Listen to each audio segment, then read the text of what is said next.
All right, here we go.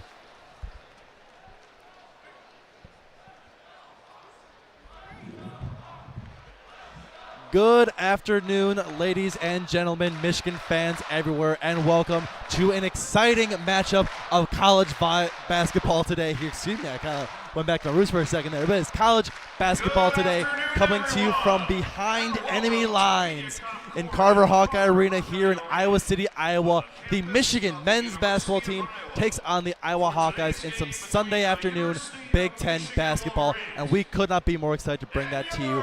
My name is Tim. On my right, I have Zach. We have TJ also, but he'll be joining us in the second half.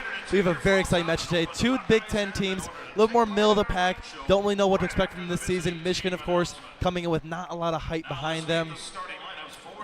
Losing Hunter Dickinson in the transfer portal, losing Jet Howard and Kobe Birkin to the draft. Didn't really know what this team was going to look like. Started off hot, have since kind of come down a little bit. Iowa, the really good teams of the past have come and gone, but this team has some high hopes of itself right now at 5-4, looking to make an impact today, supplanting their flag in their home territory, sending Michigan packing. Zach, what are you thinking about with today's game? I'm very excited for this game, hoping the Wolverines can get back on track. They've had a little bit of a rough stretch lately, but, as you said, behind enemy lines, maybe in enemy territory, maybe they can find a rhythm, get back to old Big Ten style of basketball, and that may be exactly what they need to revive their season. Starting lineups just coming off Michigan, of course, starting for them. Guard number 0, Doug McDaniel, the sophomore, who's really taken over this team in the Hunter Dickinson absence. Also at guard number 4, Namari Burnett. Terrence Williams is second. Number 5 is at forward. Olivier Kamwa is going to be there at the 4, and then Terrace Reed Jr. going to be the big man down low in there. This is a starting lineup. It's been pretty good, pretty consistent so far this year. It's been the same starting lineup for every game so far. Of course, Doug McDaniel leads the way with 19.4 points a game and leads the team in minutes with 36.3 minutes per game. How crucial is Doug McDaniel's success in Michigan being able to win today? I think he's incredibly crucial. I mean, you look at the last few games, the offense moves much better when he's out there. He can really shoot from behind the arc. And, just having him back in there and getting him hot, I think will be really crucial to the Wolverines scoring today. Speaking of hot, the Hawkeyes got the fire show going on right now. Seems a little dangerous considering the floor is made of wood. But what do I know? These are the Hawkeyes, so they do their things here. And we are just trying to not incur the wrath of any fans still feeling upset over that championship game that happened just a few weeks ago. But the Iowa Hawkeyes now with their starting lineups.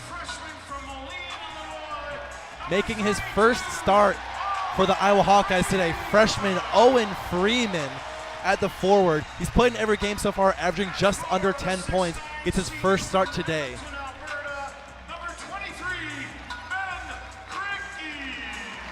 Ben Krikke, the forward, number 23, up next. He's been the leader of this team really so far all year. Leads the way with 17.2 points. It's going to be the focal point of Michigan's defensive efforts. Number 20, Peyton Sanford, one of 2 brothers on this Hawkeye team. His younger brother, Price, also here. But Peyton gets starting not today. Patrick McCaffrey as well. Been around this team for a couple of years now. And last but not least, the senior, 6'9", Tony Perkins, the big body. And we are getting ready for tip-off here.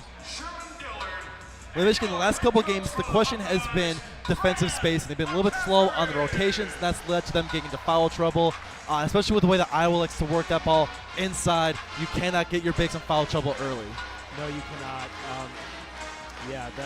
Just limiting playing physical, setting the tone in this game will be key for the Wolverines, but they also have to make sure their guys don't fall into foul trouble early on.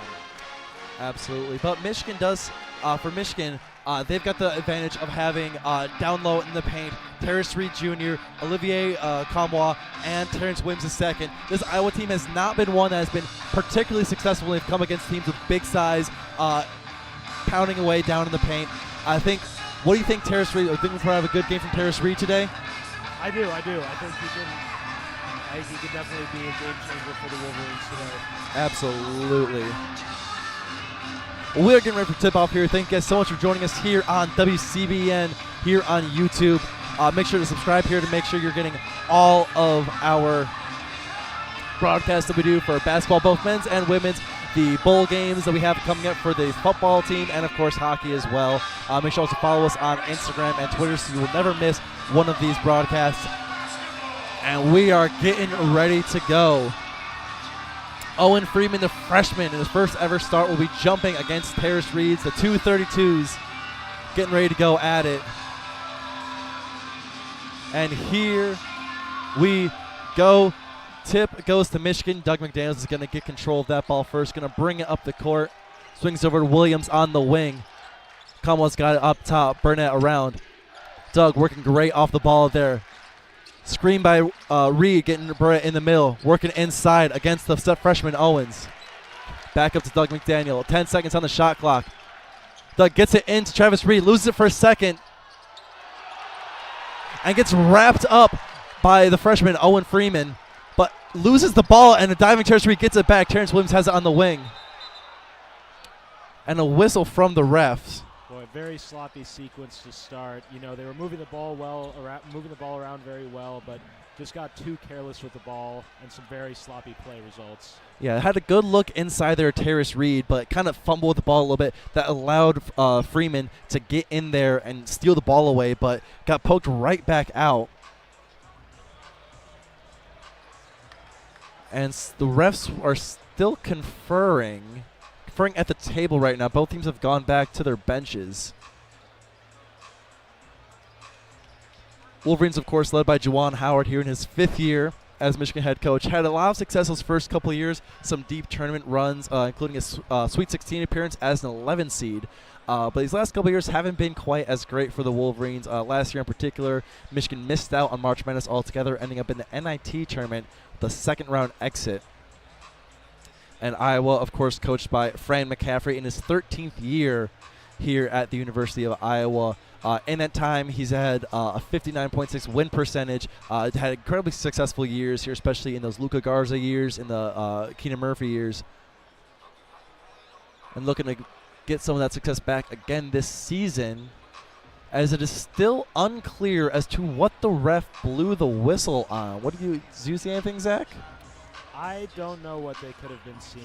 I mean, they might have called it after the tussle on the floor down there, but they had blown the whistle well after the ball was out of his hands. Yeah, it's not like there was nothing that they could have called. Like, it was a loose ball, a big mess of bodies all around there. You could have called a couple things. Could have called travel for. It's actually it was number 20, Peyton Sanford.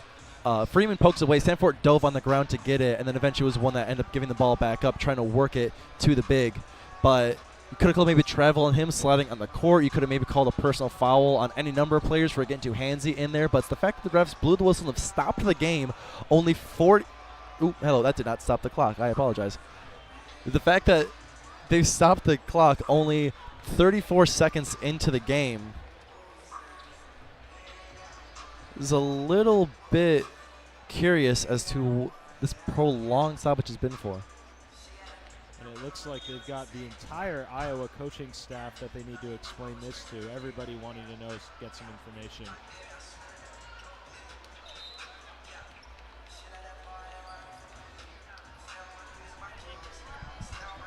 Looks like it's going to be Michigan ball, sideline out of bounds. Burnett's going to take it. Gets to McDaniel on the wing. Finally back in action. Terrence Williams tried to get inside Travis Reed, but stole by Freeman. And it's a kick ball on Terrence Williams. Iowa's going to get their first true possession of the ball today. Yeah, just always hate to see empty possessions, but that one could have been a good start for the Wolverines. Iowa working it up now. Ball handles in number 11, Tony Perkins. Works over to McCaffrey on the wing. And a great entry pass there to Peyton, but he blows the layup. Fast break now, Kamwa gives it to McDermott. A great fake there. Flips over to Burnett on the opposite side. Misses the 3, but a great rebound by Kamwa. Tough putback there. Doesn't quite go. The rebound by Freeman. And the Hawkeyes push it up in the hands of Sanford. Kicks over to McCaffrey in the wings. McCaffrey back down inside.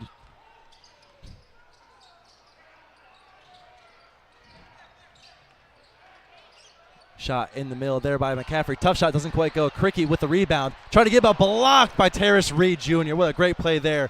Burrett pounces up to McDermott on the side. McDermott 3 from the wing. Deep 3 doesn't go. Terrace Reed Jr. with the rebound. Very bold shot by McDaniel there. Had an open look, but was a little bit deeper than you might expect from Doug McDaniel. Work now, Dagenton handed it on the wing. Reed sets the screen, works it inside to him. No one's there. And Reed goes up with it, and still no points in today's matchup. Perkins has it, and he's pushing it up on the break. Working on Kamwa, shakes him, and that's the first bucket of the day. A great little shake there by Perkins. Got Kamwa stumbling backwards, give him just enough space to pop up the mid-range jumper to get the first points of today's game on the board. McDaniels bounces over to Kamwa on the wing, gets up to Reed. Looking for McDaniel, doesn't get it. Reed drives to the basket, lays it off the glass, ties it right back up. Great drive there. Way to recognize freshman might be a little bit scared in his first start, working against them. Works it over to Sanford on the wings. Sanford works, gets it inside. That's Cricky. Cricky working on Kamwa. Runs around, gets it poked back to him somehow. Kicks out on the wing to Perkins. Perkins with 7 on the clock, puts up a 3. Front of the rim, doesn't go. Rebound by Freeman, though. That's going to be a foul on Terrace Reed. Well, you mentioned it. The Wolverines had several good looks down there in the paint. You know, that one where almost no big men in the paint for Iowa and kind of hesitated a little bit. It was almost like he didn't expect to be so wide open that it kind of threw him for a second. And by the time he realized what was going on, it allowed Iowa to recover.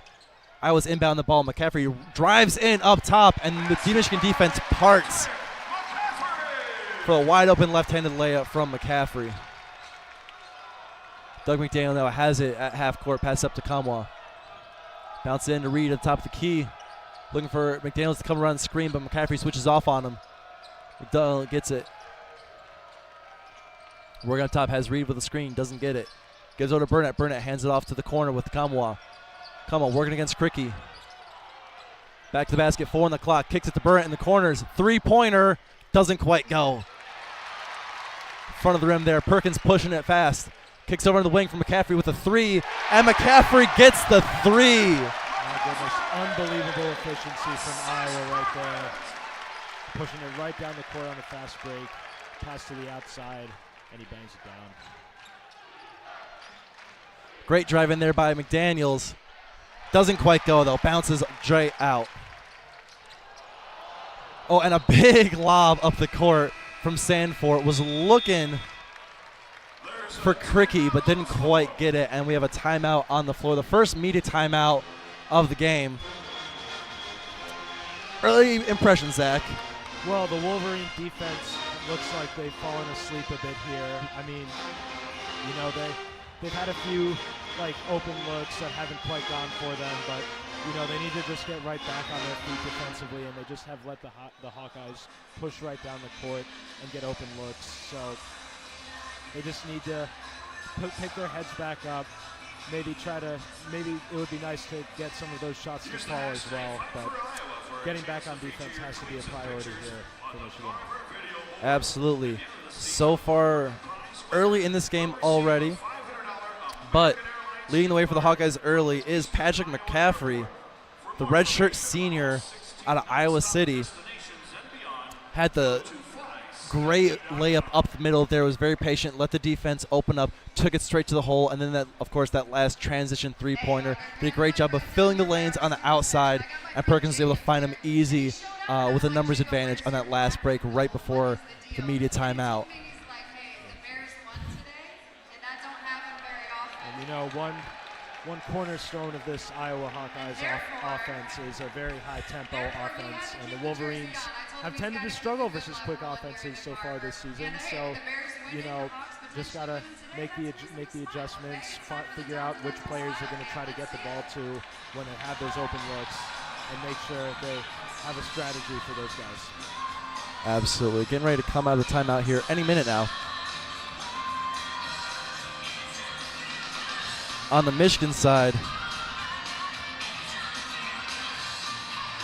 so far. Only bucket of the day has been made by Terrace Reed. Terrace Reed Jr. had a nice little shot in the middle there.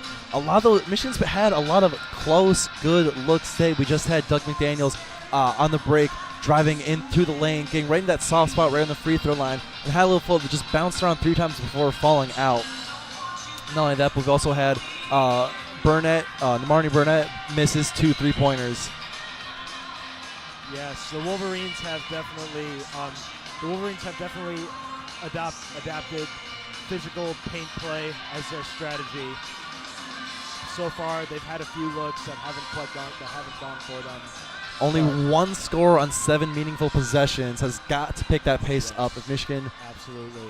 Who started to slide a little bit in the past couple weeks. Michigan started out really, really strong, but has since lost their last 3 games, the last 2 of which they only lost by a 3-pointer, including the overtime loss to Oregon. And, of course, the first one to start that got blown out right before all that by Texas Tech back on the 24th, 73-57. After that, it was losing that overtime game to Oregon on the 2nd, and then just lost to Indiana earlier this week on the 5th, 78-75. As we return to action, and the ball is inbounded to McDaniels, working it back and forth with Terrence Williams. Iowa's gone into their press. It's fallen out of it. Now the ball's across half court. Doug McDaniels up at the top. McCaffrey on him. Comwell works across that, hands off to Burnett. Burnett drops it, just didn't see it through.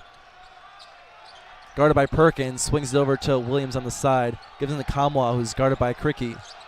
Comwell works in, kicks back up Terrence Williams to the top. 3-pointer from the top of the key at the shot clock. Got it. And that makes it 7-5 now here with about 15 minutes left in the first half. And Terrence Reed just pokes that one out, was trying to work it to Cricky on the wing. Terrace stepped up to help with that one and poked it out of bounds. Still Iowa ball. McCaffrey's going to be inbounding it from the sideline. Perkins working on McDaniels. Cricky working now, got Comwa on him. Hands it off, doesn't. Looking back door for Sanford, doesn't get it. Perkins takes the screen, gets it back to Cricky. Cricky mid-range, and he drills that mid-range. A great pick and pop there from this Hawkeye offense, pushes that lead back to 4. And McDaniels coming back down once again, giving up to Comwell on the wings, hands off to Burnett, gets a screen from Reed. Looking for it, doesn't get it. Hands over to Williams. Williams working on Sanford. Fake spin, steps back, gets it into Reed in the middle, mishandles it again, but is still able to finish with that one, making it 9-7 in the first half. A great recovery there by Reed. Dropped the ball, picked it right back up, and went back up for the shot. And we got a turnover here. Miscommunication there from the Iowa defense. Perkins thought he had Sanford cutting backdoor off the screen, but didn't quite, and ball just sails through to the ground. McDaniel has it again. Sprints through a couple of screens, looking for Reed, doesn't get it. Swings over to Comwa. Comwa drives in, great drive there, working on Cricky, and doesn't quite get the floater, but Reed's air for the rebound, and a strong finish. Wow, he really wrestled that away from the defender there. Nothing was stopping him from getting that bucket. Terrace Reed ties it back up after a great effort on the glass for the second chance points. Iowa now working Sanford, Scott Burnett. Kicks over to the corner. That's McCaffrey driving in. Spin move on Comwa. Fade away. Off the glass. Doesn't quite go. McDaniels grabs and he's pushing. He's got Reed up ahead of him, but Iowa has the numbers. Drives through on the side. Puts up a little floater with his left hand and doesn't get it. Cricky has the board and is driving now on the fast break. Comwa tries to pick him up.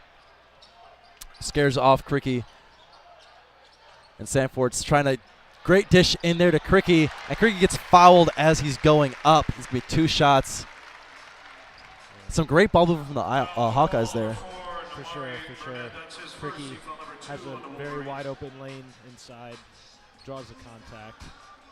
Just going back to that shot selection by McDaniel, very interesting. I think he would have been better off taking his time instead of just putting up a floater. McDaniel, so far nothing going, still 0 points. We're almost halfway through this first half already. Cricky hits the first one. And Trey Jackson and Will Cheddar both check in for the first time. Burnett and Reed take a breather on the bench as the Hawkeyes keep the same 5 out there. Second one, Krikke misses it off the back rim. And McDaniels is going to try to get himself going. Still 0 points. Directing the offense. Gets it to Kamwa at the top. Sanford on him. Gets in the middle to Travis Jackson. Travis Jackson, turnaround floater. Almost got the and one. Foul as he was shooting.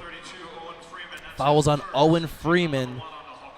Great pass inside there. Jackson with the quick jumper. And now we'll go to the line to shoot. Jackson had to catch and shoot with that one. He was able to draw the foul. Looked like for a second, as he drills the first one, for a second it looked like it was possibly going to be an and one. For a second, but ball bounced around the rim for a little bit, but eventually didn't quite fall in.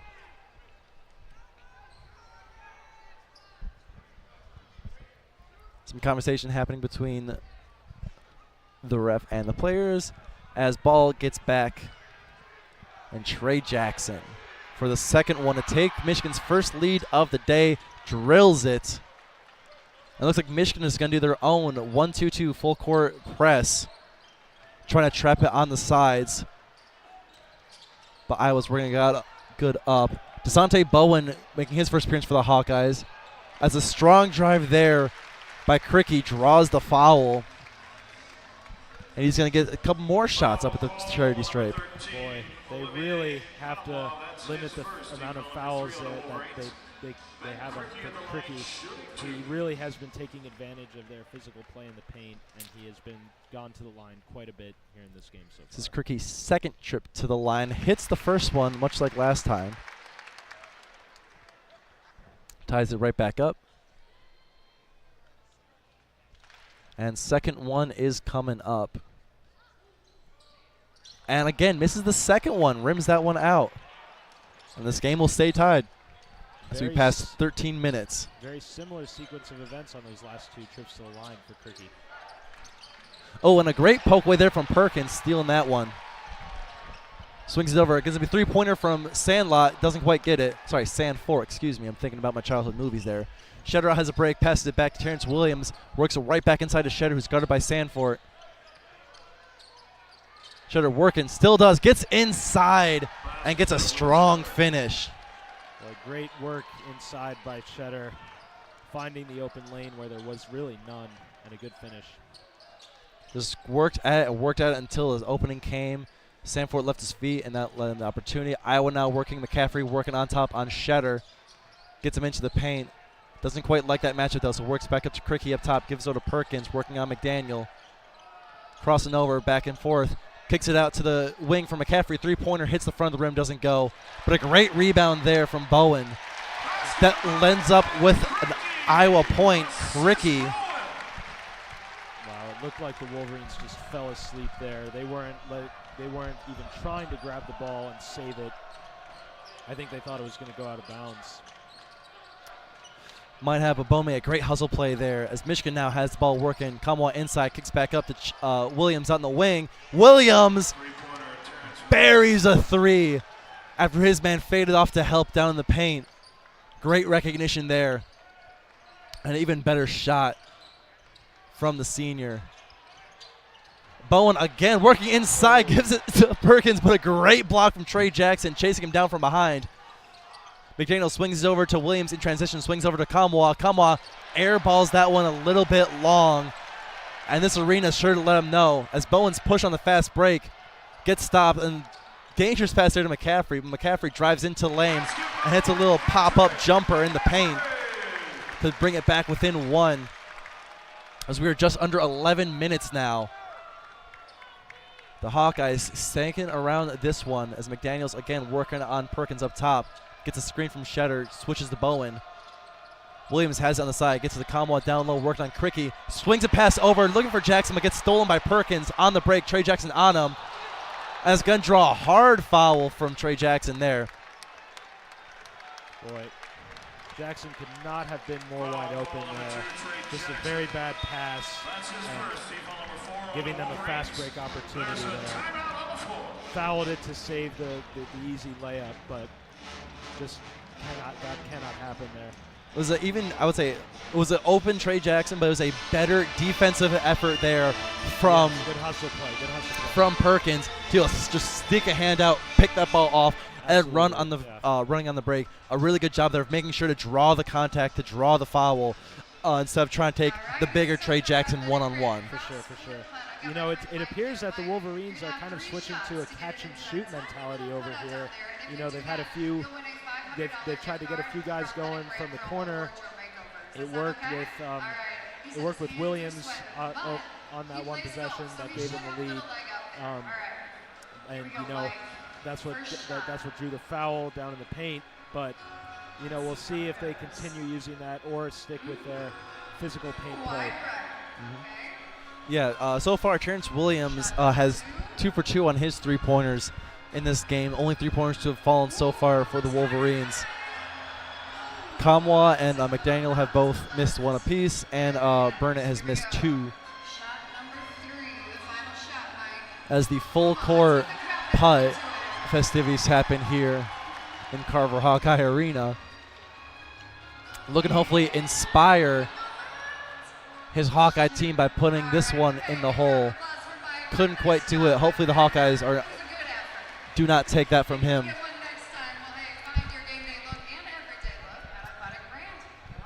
And we're still in the media timeout, but coming out of it any second now. We've started to see Michigan change the lineup up a little bit. Of course, Trey Jackson and Shetter both came in, giving a well-deserved break to Burnett and to Reed. Yes, and the 2 guys they brought in have certainly made an impact so far, each one getting a bucket, and each one certainly making a presence felt. Jackson especially on defense with that block down there. And we'll see if they can continue. Absolutely. I think, and to me personally, so far it's been Ben Cricky has been dominant for this Iowa team. Coming out so far, Cricky with 6 points and 3 boards in just 9 minutes of play so far has been incredibly efficient and has been incredibly persistent down low with that ball in offense, trying to work it in, usually against Kamwa, but against whoever else he has on there. He's very patient and waits for those shots to come to him. 100%, absolutely. And you know, it seems like he's their go-to guy down in the paint. Bring it closer, yeah. It seems like he's their go-to guy down in the paint, and you know they keep going to him. He keeps drawing the fouls down there, and the Wolverines really need to find a strategy to plan around him, because it seems like they're going to be relying heavily on him today. Absolutely, as we are now back from the break. No, wait, that was it. So we are back from the break. It's going to be Perkins shooting at the line. And a great one there. Makes the first one.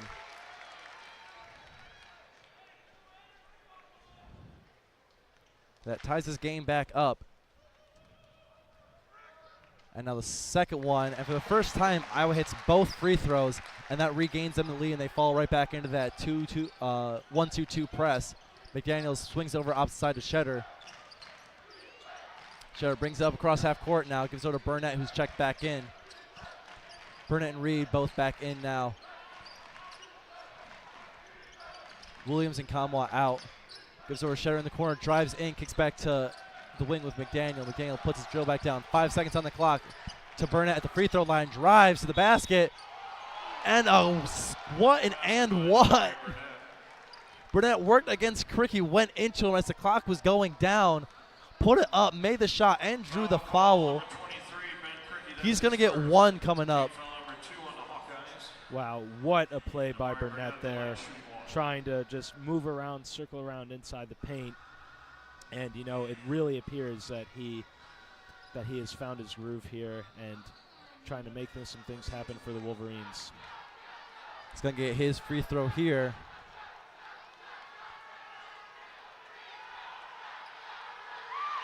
The crowd distracts him. Seems to work as that one falls short, hits the front of the rim. And now Bowen's going to bring it up for the Hawkeyes. Checking for the Hawkeyes, number 13, Laji Dembele is now in.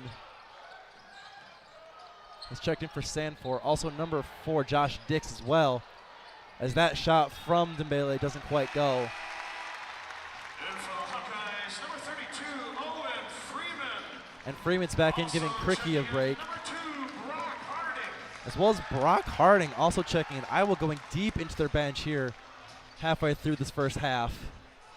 Yes, it appears they're giving Cricky a rest and letting some other guys get some play down in the paint. Iowa takes a foul bounce from the baseline. Brock Harding passes it in to number 4, Josh Dix, who misses the three-pointer. Shetter gets the rebound, passes to McDaniels, and this team is running. Goes to inside to Terrace. Terrace Reed Jr. draws the foul on that one. Was wide open down in the paint. And that's their third team foul here in this first half. Terrace Reed Jr. in the line, shooting 2.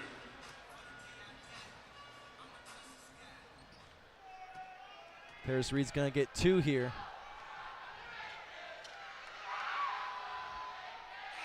And sits the first one down. Number 0, Evan Bronze. And now Evan Braun's checking in. Iowa using a lot of their bench today. We usually don't see too much playing time from a lot of these guys, but they're getting minutes here early in the game. As Terrace Reed gets ready to shoot his second. Now 19-17, a 2-point lead here for the Wolverines. A 3-point lead as the second one falls, giving a 3-point lead, 20-17 for these Wolverines. A great start in today's matchup.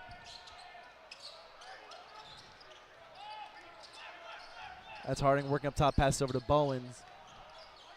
Bowen drives on Jackson, pulls up from the elbow, just a little bit long, hits the back rim.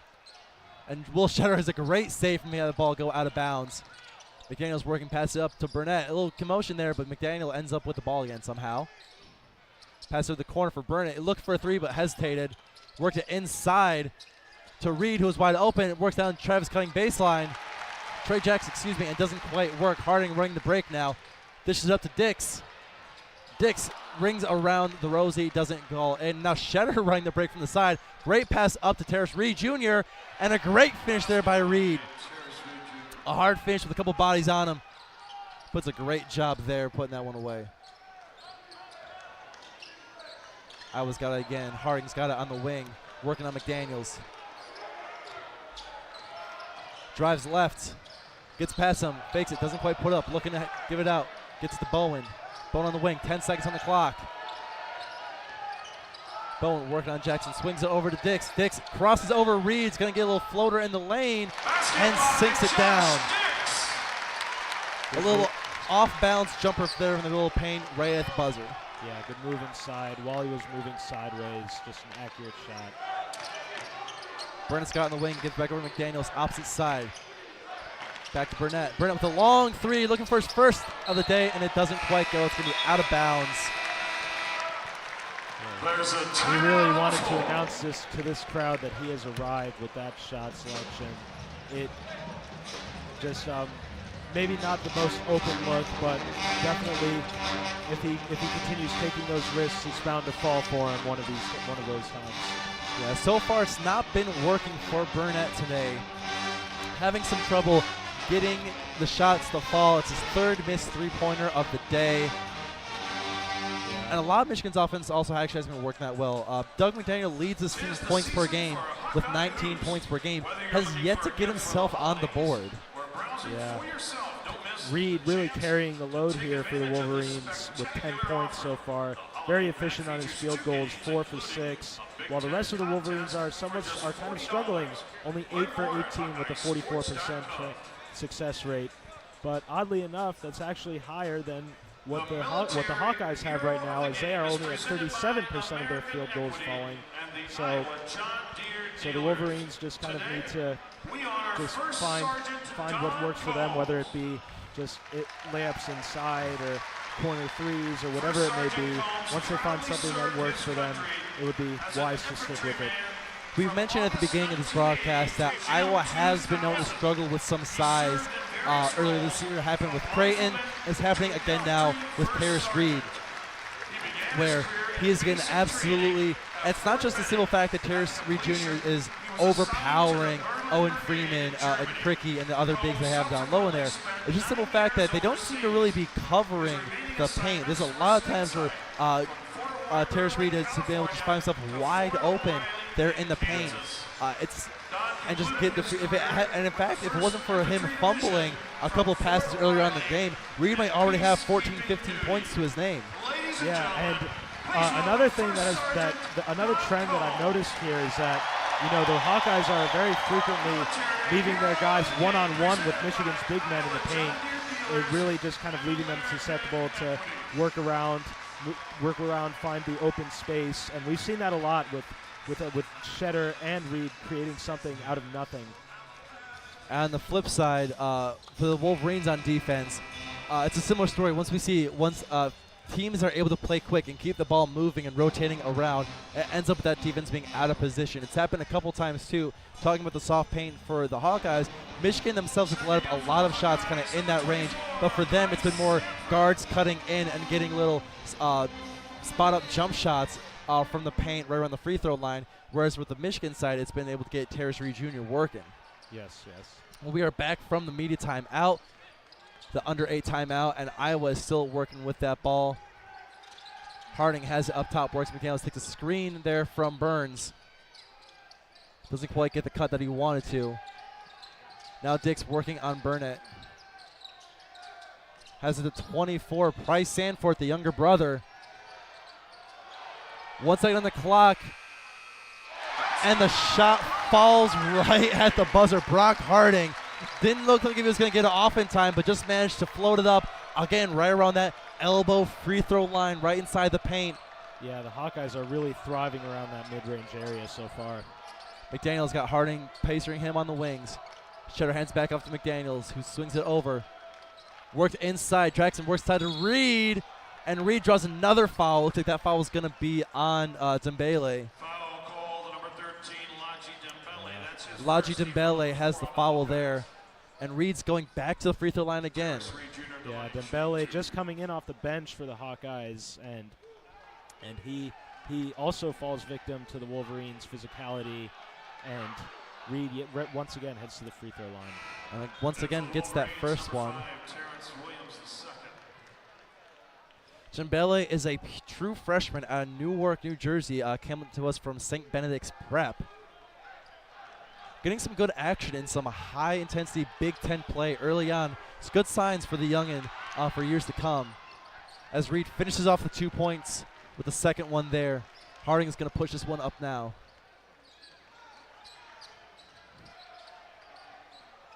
Price Stanford works one, doesn't get it. Dembele gets it on the wing, fakes out Reed, gets a mid-range, front rim, doesn't quite go. Rebound by Shetter. McDaniel has it. Works, goes left, fakes to the corner, and tries for the oop to Reed, but doesn't quite land it. Reed got his hand on it, but overshot the dunk, and now Iowa has a chance to bring this thing even closer from the 21-24 lead that Michigan has right now. Harding working on Shetter. Crosses him over, but loses it, and Burnett picks it up, has one-on-one with Harding, shrugs him off, and is finally on the board with the fast break. But Harding's coming right back at him. Swings it to the corner. Dick's 1 of 3, but Burnett was able to get out there for that. Swings back outside to Harding. Dembele posting up Cheddar. Has the ball back to the basket. Spins. Fakes. Doesn't get. Great entry pass there to Evan Braun. Evan Braun finishes with a dunk there. Terrace Reed Jr. came up to help on that backside, which let Braun's cut right underneath. And a brilliant bounce pass there from Dembele. Burnett's three there is blocked by Price Sanford. And he swings back over to McDaniel on the other side. He puts up his own long three, and that one hits back iron, doesn't quite go. About 5:30 left here in this first half, and a 3-point lead for the Wolverines, 23-26.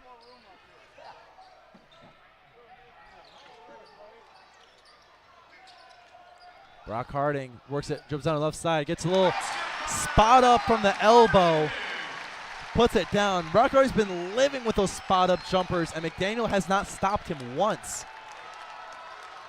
And a great scheme there from Braun to help loosen them up, but Michigan's got to figure out a way to hedge that screen or switch off to not let Brock Harding get those. Swing over the corner for Burnett. Corner three, short, doesn't go. Rebound from Terrence Williams, who travels. Yeah, as you said, the Hawkeyes just continuing to find success with the elbow jumpers, and especially Brock Harding finding his rhythm here. But the Wolverines, you know, if they want to get into a rhythm of their own, they need to stop chucking up the threes from long distance, find some more comfortable shots. Coming back from the break, Iowa puts a couple of subs in. Cricky back in, Perkins back in. Cricky blocked at the line. Cricky was trying to go take it to the basket, but Terrace was on him the whole time and blocks that one. McDaniels now has it in the corner. Break has been stopped by Iowa. Swings outside to Kamwal, who's back in for the Wolverines. Checks Cricky, and a little floater in the lane doesn't go, but gets his own rebound. He's trying to get it to Burnett on the outside, but Perkins swiped that one again. Burnett bounce passes it in there to the middle. It's going to be a foul on Michigan. Yeah. Perkins was running the break, had a great bounce pass in to Peyton Sanford. The Wolverines with another turnover on the break there. And, you know, that's the second time that Perkins has gotten a steal and moved it right down the court. So the Wolverines need to watch out for him. The older brother of Milwaukee, Iowa, wanted that one, didn't quite get it. Cricky has it inside, and a great baby hook with the left hand from Cricky on Kamwal. And just like that, Iowa is back in the lead. A 4-0 run from the Hawkeyes puts them up right as we cross the 4-minute warning. Burnett drives, fader, baseline, doesn't go. Out to Perkins, pushing it up. He had McCaffrey, didn't like it though. Instead of working, tries to twin lane himself. And great team set by Burnett, didn't let Perkins step into that one. Shorted that one a little bit. McDaniels tries some fancy dribble and loses it, but is able to slap it to Kamwal to keep it alive. Working on Perkins. Swings over to Terrence Williams, who's got Sanford on him. Drive inside. Way to be physical and gets the tough bucket. Ending the run and putting Michigan back on top 28-27. Ooh, and a great spin move there from Sanford. Shakes Terrence Williams, but the shot misses short. And the ensuing scramble for the ball, a foul is called. Waiting to see who it's on. As we go into the under 4 media timeout. Boy, Terrence Williams really also making his presence felt for the Wolverines with 8 points now. Perfect on his field goals, and including 2 for 2 from beyond the arc. And, you know, and he has been the Wolverines' most consistent field goal shooter by quite a bit here so far this afternoon. And in case you couldn't hear, that foul was on Doug McDaniel. So it will be Iowa ball underneath, I believe, when we come back. But yeah, as we're saying, Terrence Williams, what a resurgence this year has been. Last year, it's a little bit of trouble. He was kind of in the absence of Musa Diabate and Caleb Houston both leaving for the NBA. He was asked to kind of step up from his more of a role player he was the previous year. Was asked to step up and be a major part of that team, and it didn't quite work for him. No offense to Terrence Williams II, but not every player is meant to be, you know, an integral part of offensively and to be meant to be giving a ball down a player. He is an incredible defensive player, hustle player, and off-ball scorer, which is what we've seen from him so far in this game.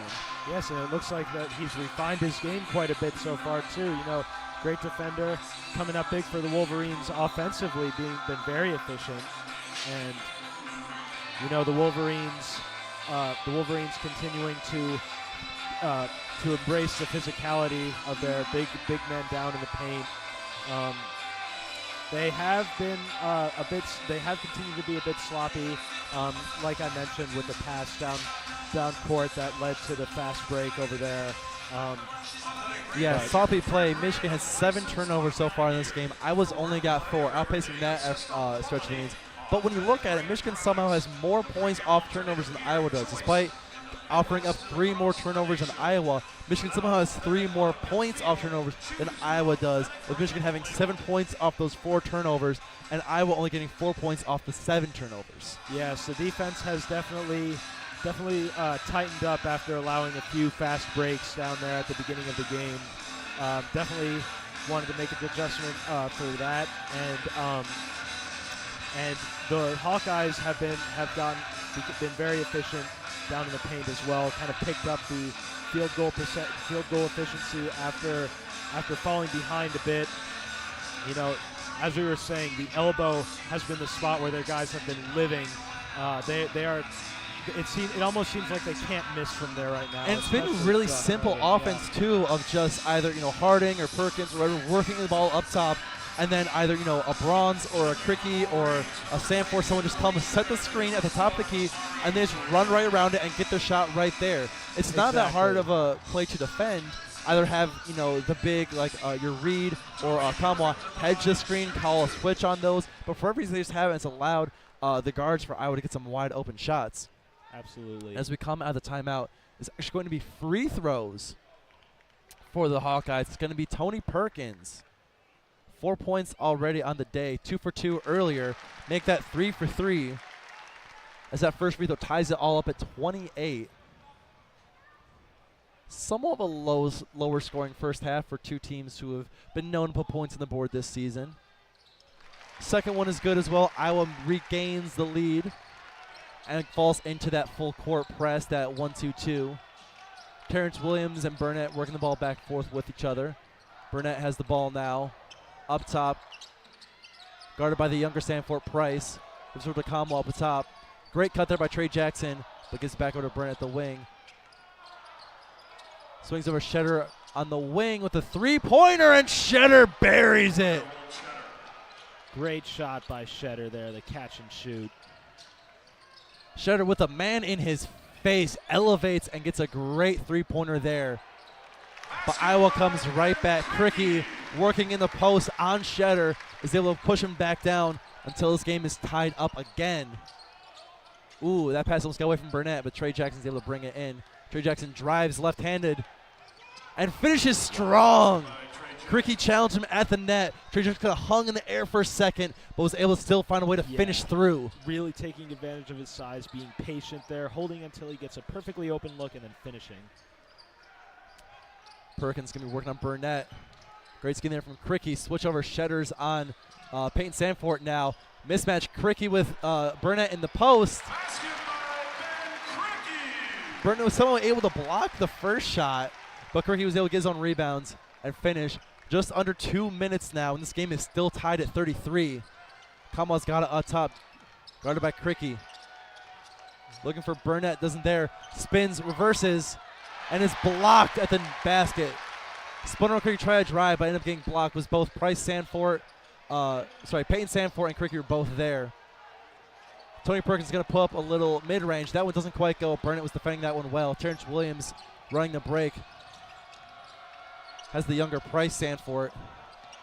Trey Jackson now working on Perkins. Loses his dribble. Swings out to Burnett on the side. Looking for Shetter inside, but great defense there from the older Sanford. Trey Jackson almost goes over and back, but now Terrence Williams has it. The younger Sanford crosses him over, pulls up for a three, and doesn't quite go. Rolls in the front and out the back. Not much was working there for Michigan on that offensive trip. Perkins now staring down Shetter. Puts the ball in the court, dribbles it over, passes it over to McCaffrey. McCaffrey gets a little fader, doesn't quite go, but Perkins is there to try to rebound it. It's going to be off him. That's going to be Michigan ball going down. Boy, it feels like, Cricky and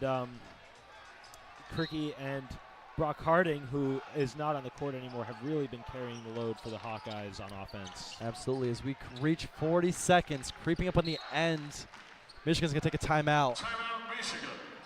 With 37 seconds on the clock. Just crossing half court so they can get inbound the ball there. Trying to draw something up for the end of this first half, which has been a very tight game so far. Yeah, back and forth. Seems like when one team grabs the advantage, the other team just goes right back and responds, so we stay deadlocked right where we are.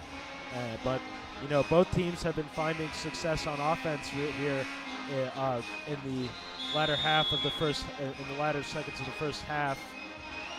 And as I was saying, it feels like Cricky has really settled into his role, posting up in the paint, and the other Hawkeyes just seemingly have not been able to pick up the same kind of efficiency on offense. And as for the Wolverines, it seems like they are still going with the catch and shoot style of play, even though the paint has been working a little better for them so far in this game. Yeah, Cricky for the Hawkeyes, 12 points on 8 shots, 5 boards, only 1 foul, and 14 minutes of play. He's been working extremely hard today as we're back. Ball inbound, and Burnett has it way up top, guarded by Perkins. Perkins trying to force him middle. Doesn't want to give him the sideline. Burnett's waiting as we go under 30 seconds. 10 seconds on the shot clock. Burnett drives hard with the right. Jump stop. Got Perkins jumping. A great up fake there. Had Perkins jump in and draws a foul. So this is going to be 2 shots from Burnett.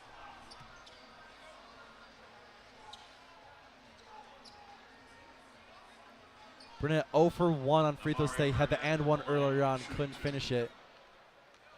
And Damari Burnett is going to try to give Michigan a little bit of a lead going into the half here. First one falls, putting Michigan back in front. As a sub coming in for the Wolverines. Yusuf Kayat coming in. Yusuf Kayat, the sophomore out of Beirut. He's going to get a little bit of playing time here in these last 20 seconds. Doesn't get a ton of playing time, but has shown up in 4 games so far. 5th one today, and the second one is also good by Burnett. Wolverines international student body representing.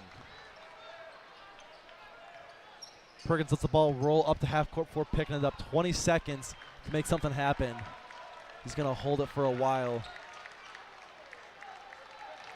Burnett's right there on him. Drives with his right, spins out left. Has it at the wing. Passes it over McCaffrey. Beat Terrence Williams. McCaffrey with a great try to get it up at the basket. Was blocked out of bounds. Off the Wolverines. It's going to be Iowa underneath the basket with 3.8 seconds. Yeah, great job by the Wolverines there to tighten up on defense. You know, it seemed like he was going to have an easy lane to the basket, but great job to get the hands up, not allow him anything. We're looking for that McCaffrey cut. It's worked for them a while. Terrace comes in, have a big body on this last play. Kayat jumps on that last shot, allowing Price Sanford to fake him out, but still misses the shot. And at the half, it is 33-35. Wolverines up top early on. Zach, initial reactions from that first half? Well, you know, very tightly contested game all the way throughout. The Wolverines kind of going back and forth between physical play in the paint, catch and shoot on the wing, and from behind, beyond the arc. You know, big guys coming up big in that half. Reed, Terrence Williams. You know, and the Wolverines just kind of need to make sure that maybe they could go on a run here in the second half on offense. Yeah, first half stats for the Wolverines. Leading scorers was Terrace Reed Jr. had 12 points off 7 shots, 4 rebounds, only 1 turnover. After that, Terrence Williams second, 8 points with 2 threes on the way, 2 rebounds, 1 assist. Damari Burnett had 6 points with 2 boards, 1 assist. Doug McDaniels, no points the first half. Trey Jackson had 4 points off 1 shot and 2 free throws. And then Will Shetter, 5 points with that big 3-pointer on the wing over Cricky. Speaking of Cricky on the Hawkeye side, Cricky leads his team with 12 points as well. 12 points on 8 shots, 5 boards in 15 minutes. After that, Patrick McCaffrey, 7 points. A little bit less efficient, 7 points on 3 for 8 shooting with 1 3 on his way, only 1 board. Tony Perkins, 6 points, 1 for 5 field goals, 4 for 4 in the free throws. So he's been living with those free throws. Brock Harding, 2 for 2, 4 points on the day. Evan Bronze has 2, and Josh Dix has 2 as well. So we're talking about how it felt like, you know, Harding was getting so many opportunities at the wing, and Perkins so many opportunities on the wing. Between the two of them, they only have 3 combined field goals on the day. So it just goes to show the had the ease at which they were getting these shots off. Felt like they could get it whenever they wanted to, and anytime they did get it, they were finishing on those shots. No, yeah, I think a lot of that has to do with the fact that, you know, they weren't really like setting their feet. A lot of the times they were going sideways and chucking it up while they were in the air. And, you know, while that has worked for them several times, I think they would just be a lot better off trying to slow it down a little bit, making sure that they're getting the best look they can. But yeah, you know, yeah, as I was saying earlier, the Wolverines going on a bit of a run in the second half, maybe opening up the lead here, so that you know, if the Hawkeyes continue to get the opportunities they have on their offensive end, you know, the Wolverines can come right back and just open up the lead a little bit more instead of just allowing the lead to swing back and forth. It has been very tight all game long. Iowa started off the first little bit, just kind of keeping that little lead going, but Michigan was able to step up, hold that lead, and since then they really haven't relinquished it. It has gotten tied up since then. Iowa did get a little 1-point lead, 2-point lead here and there, but for the most part, Michigan has been more or less in the driver's seat. Michigan has led for almost 90 minutes of this game. Iowa only 5. It's been tied for about 6 minutes worth of time. 7 lead changes in the first half, 9 ties. So yeah, like you're saying, it's been very tight. And it's going to be interesting to see which one of these teams is able to go on that run to pull ahead by 5, by 10, by 15, and start putting this game away a little bit. Obviously, basketball's a game which things can switch very quickly. But if you had to say, seeing it run like that, what do you think would be the thing that would inspire a run like that in the second half? What would be the thing? What would be the play that would let one of those teams get that step up to go on that run? You know, I think if they can continue to get open looks wherever it may be, I think if they just find their groove there and consistently hit shots from that spot, it'll give them the confidence to. It'll give them the confidence to keep going, like keep sticking with that, and it'll also keep them from having to run back on defense and get a little fatigue there. So I think this will really come down to whoever can hold the ball on offense for a little longer, maybe move the ball around, get a lot of different guys involved, and whoever just like is able to continue scoring without having their guys get tired. I think that'll be the key to one of these teams establishing a big lead in this game. Yeah. It's also been very interesting because these are two teams. Score at halftime again is 33-35. It's a little bit low scoring for what these teams are. Both these teams average over 80 points per game so far this season, but it's been a little bit slow, and I think the end of this half kind of goes to show that Michigan did have a field goal in the last 2 minutes and 22 seconds of that first half, and Iowa's missed each of their last 4 field goal attempts. Has really been struggling to get that finish strong in that first half. Who do you think who are you looking to bring the spark coming out of halftime? Well, I think they just got to stick with the hot hand. You know, Reed has been really getting it going. Terrence Williams, Burnett has been getting a little bit going from the corner spot. I think if they he's on a little bit of a cold streak right now, but I think. You know, as long as if they can just find a guy that can continue getting the open looks down low, you know, they're bound to convert quite a bit of them. I think the other crucial thing for Michigan is you've got to get Doug McDaniel involved. 100%. He has 0 points in the first half, 0 for 4 on field goals, 0 for 2 on threes. All he's done stat-wise so far is 2 rebounds and 2 personal fouls in 17 minutes of play. Yeah. What's going on with Doug McDaniel I don't right think now? anybody was expecting this. You know, we were talking at the beginning of the game how he could be a key to getting the Wolverines offense going, but, you know, I think one thing that would really serve him well is to kind of be a little more patient with the ball. It seems like every time he's gotten a pass, he's a good distance away from the three-point line, and he kind of just chucks it up with a prayer, hoping it will go in. But, you know, just to make it a little easier on them so he can get into a rhythm, which could also free up some of the other guys on offense, you know, maybe give him a little bit more like jumpers, floaters inside the paint, give him a little bit like I don't want to say easier, but for lack of a better word, easier looks just to get him in the rhythm offensively. Absolutely. About 8 minutes left here in halftime. And I know we're talking basketball right now, but if you are wanting any update as to the state of Iowa football, we were just shown a hype video for Iowa's punter. Exactly. And that was what they used to hype up their upcoming bowl game against Tennessee in the Cheez-It Citrus Bowl on January 1st at noon on ABC. So if you want to see Iowa's punter, tune in then. Yes. It's been a great first half. Zach, do you have any final thoughts on your half of the game? I hope that everyone was able to hear me as loud and clear as possible. It's been great being here in Iowa City with my two friends right here. Aw, stop it. And just looking forward to see where the rest of the game takes us. And it's been a pleasure. I'll be handing it over to TJ now. Absolutely. We thank Zach very much. Thank you all.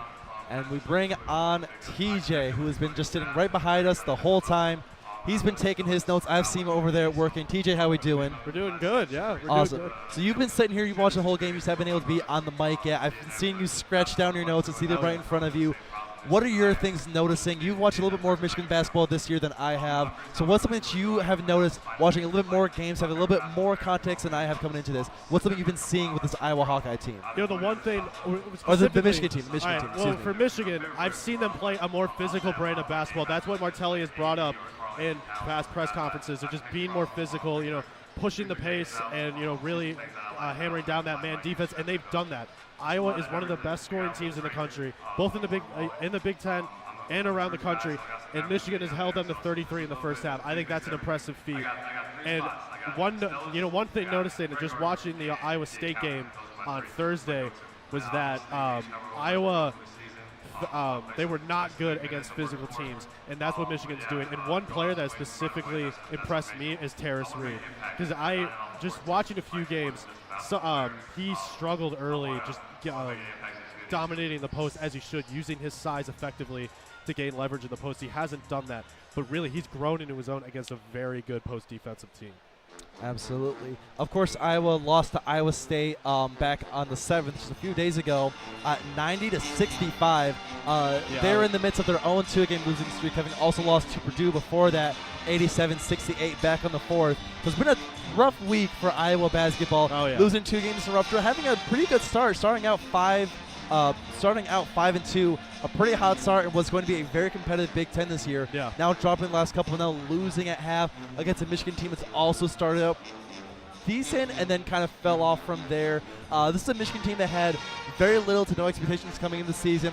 Started off really hot with a couple of good wins that people maybe didn't think Michigan come away with, but then the loss to Long Beach State, the overtime loss to Oregon, the 3-game losing streak that's happening right now with the Texas Tech blowout, and then the Indiana game a few days ago. Doug McDaniel so far, 0 points on the day. Have you seen Doug McDaniel do anything different? He looks like he's forcing things out there. What's going on with Doug right now? And one thing that I flagged in my research is that he was a tough ISO finisher. He was able to finish, drive into the paint and finish those baskets. I haven't seen that. I think he is trying to force it a little bit. I think that's the one thing he needs to clean that up for sure. And the one thing I've noticed as well is, they're getting into foul trouble, they're getting into turnover trouble as well, and that's what's killing them. But luckily they're ahead right now. But for them to tighten the gap and really expand this lead, they got to clean those 2 things up for sure. As we mentioned, Michigan losing the turnover battle 7-4, but still somehow outscoring Iowa in points off turnovers. Both teams had a little bit of a cold stretch down there towards the end. Michigan, no field goals the last 2 minutes and some change of the half. Iowa hasn't made a field goal in the last 4 tries at it. Who from Iowa has been impressing you the most? We're talking about how good Terrace Reed Jr. has been doing. Who's been the Iowa Hawkeye that has been incredible so far? I think Ben Creaky. I mean, he is the centerpiece of this offense and this defense. The way he's just been able to slice up the Michigan defense just with the post moves that he's been doing, and his mid-range shot as well. That's a very underrated aspect of his game. Being able to utilize both those things against this Michigan defense, I mean, that's really been the X factor for Iowa, especially. And I think Brock Harding, Brock Harding the box score bench. doesn't suggest that, but off the bench, I did kind of get a glimpse of him last year at Moline High School in Illinois, just about 30 minutes away from here. He was a highly ranked recruit out of Illinois, and just seeing some of his highlight tapes from last year, I knew this kid was going to be special. He was going to be a really good player at Iowa, and I could see it here for the first time, and I was I'll take that take. I was right on that. And, yeah, I mean, just seeing him for the first time, he will be a very special player for this program. Yeah, a couple of freshmen getting some playing time for the Hawkeyes today. Of course, we've been talking a lot about Owen Friedman, who's a freshman who got his first career start today at center. Brock Carter, we were just talking about. Laji Dembele was also a freshman from New Jersey, who's getting a lot of minutes there in the first half. Yeah. Iowa's gone a lot deeper into their bench than Michigan has. They've played they've had a couple people be coming in and getting a lot of good minutes off of the bench. Bryce Sandfort, the younger brother of Peyton Sandfort, which, by the way, Iowa, for future reference, having 2 P Sandforts in your box score is a very frustrating thing to read when you're trying to do research for the game. Bronze came in for a couple minutes off the bench with 2 points. Brock Carter, we talked about, got 5 minutes off the bench to get some key shots up in there. Yeah. Josh Dixon playing pretty well. They've gone a lot deeper so than Michigan, who only has played 8 so far, and one of those was a Yusuf Kayat who came in for about 30 seconds at the end of the first half. At the end of the first half, and that's what they've always done. Michigan has always done a 7 to 8 man rotation, and you know, I would like to see them expand out the rotation a little bit. This is a very deep team. Now, George Washington III is a highly ranked recruit out of Ohio. The stats this year so far would suggest that, you know, he's been kind of unproductive, but he is still a very talented player. I would like to see Michigan expand the rotation, especially because fatigue is really becoming a factor for this team. Yeah. This is the 6th away game. I mean, this is the 6th away game for Michigan this season out of the first 10 games. I mean, the fatigue of going to New York against St. John's earlier and then going to the West Coast for that Oregon game last week. I mean, the fatigue has got to reach this Michigan team. I feel like the best way to remedy that is to expand out the rotation. Absolutely, absolutely. And of course, yeah, with some of those away games also was the tournament in Atlanta, the Battle for Atlantis. They spent a lot of time away from there. They had the St. John's game at Squirtard at Oregon. They've not been back in Ann Arbor for quite some time playing some games. And this is really the time of the year to be expanding that rotation. It's still early on enough in the season to where you can, not that you ever want to have a loss, but if you do play some new lines, it doesn't quite work out, maybe puts you behind a little bit. This is where you figure that out, so when you get into the heart of Big Ten play, and you've got Purdue and Illinois and Ohio State and Michigan State all back to back to back. Yeah. You have all time. For example, we come back to you for the new year. Michigan on the 4th place, Minnesota at home before going on a road trip at Penn State and at Maryland. None of those are easy games. Even Minnesota, who's been kind of the laughingstock of Big Ten last few years, is taking a step up this year. They've been taking it, for sure. So there's no easy road in the Big Ten this year. Every game is going to be some challenges, and you want to know that when you go into these battles, when you have these tough teams, that if someone's having an off day or if someone's a little bit banged up, that you can go a little bit deeper into your bench, and that you have those guys who are not only comfortable on the floor with the rotations, but are also then kind of conditioned for that and are ready. They're not going to get blinded by the bright lights of the Big Ten basketball. Yeah. And I don't think this team can forget the Jumpman Classic against Florida in Charlotte on the 19th. That is a very tough team. That's going to be an SEC team. They know how to play physical. They know how to play fast. And that's going to be a big test for the Michigan team coming up. It's going to be an exciting game. That's going to be a very exciting game. Big test, especially if Michigan wants to hit the tourney come March. Of course, last year, Michigan tragically missed out on the tournament after doing pretty good for a few years there. Obviously, the year before that, barely made it in as an 11 seed, but I was able to go on a remarkable run, upsetting number 6 Colorado State and number 3 Tennessee before losing to eventual champs Villanova. But last year just didn't quite work out for them at the end. Made it to the NIT, but had an early exit from that as well. Which is very disappointing for a lot of fans of that team. And this year, again, a very different look. No Jet Howard, no Kobe Bufkin, no Hunter Dickinson, which is the biggest change in the past couple of years. Jace Howard's still out with an injury, so it's that veteran presence that's not here yet. Exactly. And we are here to start the second half off. Iowa starts with the ball. Kricky's got it at the elbow, tries to pack it inside to Perkins. Gets poked away by McDaniel. Loose ball, diving for on the ground was Freeman, and it got up. And it's going to be a free bucket for the Hawkeyes. It's that sloppy ball control. It's that Michigan needs to take advantage of those opportunities to expand this lead against this dangerous Iowa team. The lead that is no more as this game is tied up as Michigan starts to work it in the half court. McDaniel has it looking inside So Kamwa doesn't quite get the mid-range jumper, and Perkins gets that rebound. Perkins switches it over to Peyton Sanford, who's a great pocket pass. A great bounce pass down to Cricky in the post, who gives Iowa another lead. You know, me and Zach were talking, saying someone's going to come on this half hot and start pulling away. Iowa looks to be having that. 2 quick buckets just a minute into the second half. Michigan swinging it around. McDaniel switches it to a 3 for Williams. Doesn't quite get it. Terrace Reed gets the rebound, though, puts it up, and gets fouled. There we go. No, I mean, I appreciate Terrace Reed's effort on that offensive possession there to get that rebound and put up and draw the foul there. I mean, that was a big struggle for them in the first half of failing to get the offensive rebound and try to get a second chance opportunity. Freeman's got 3 now, having trouble handling the monster that is Terrace Reed Jr. First one hits the back iron and bounces out. This is Terrace Reed's first trip to the line in today's game, despite all that he's been putting in. I mean, Terrace Reed Jr. is not a very good free throw shooter, only shooting 36%. And misses both of those, but Terrence Williams comes down with a rebound and swings back up to a 3 from McDaniel from the top, and that one doesn't go, hits the back right iron. See, that's exactly what we're talking about. He forced that shot up. McCaffrey on the break, tried for a hard shot, didn't quite get it. McDaniel now, Michigan has the numbers, pushes out to Burnett on the 3, and Burnett gets his 3 to fall. That was selfless basketball by McDaniel to kick that out to Burnett there. He could have taken that into the paint easily. He had both Terrace Reed Jr. and Burnett on the sides. Decided to push it out and give Burnett a shot. That's his first 3 he's made on the day. 1 for 6 now. And that missed shot is another Reed Jr. rebound. McDaniel pushing up the right side. Yeah, good job by Michigan to swing the momentum. They easily could have let Iowa run away to start out this half, but they've really shut that down quick. Exactly. Working out inside, Kamwa on the baseline. Bigs back out to Burnett, drives in, doesn't quite have what he wants. In the corner with Kamwa, drives in, kicks back out to Terrence Williams, who gets his own drive in, working on Cricky, gets it not quite. Hits the ground, and now we're on the break is Sanford, Peyton that is. A great pass over there to Freeman, but gets swatted away by Kamwa. A 3 at the top from Sanford doesn't quite go.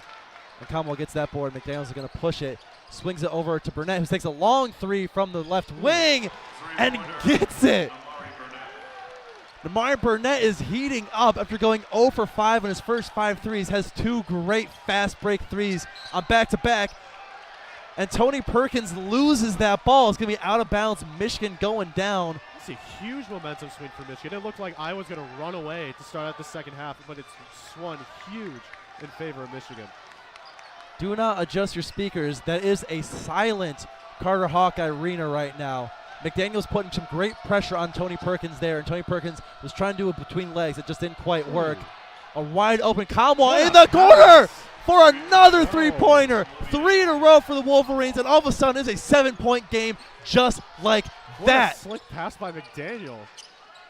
McDaniel saw that Kamwa had been left completely free from his defender. Was able to get a nice little pocket bounce right into the corner. And the 3 from Cricky respond falls. A rebound by McDaniel, who's pushing it hard. Puts up an oop for Kamwa! Whoa! And a timeout from the Hawkeyes, and they don't know what just hit them.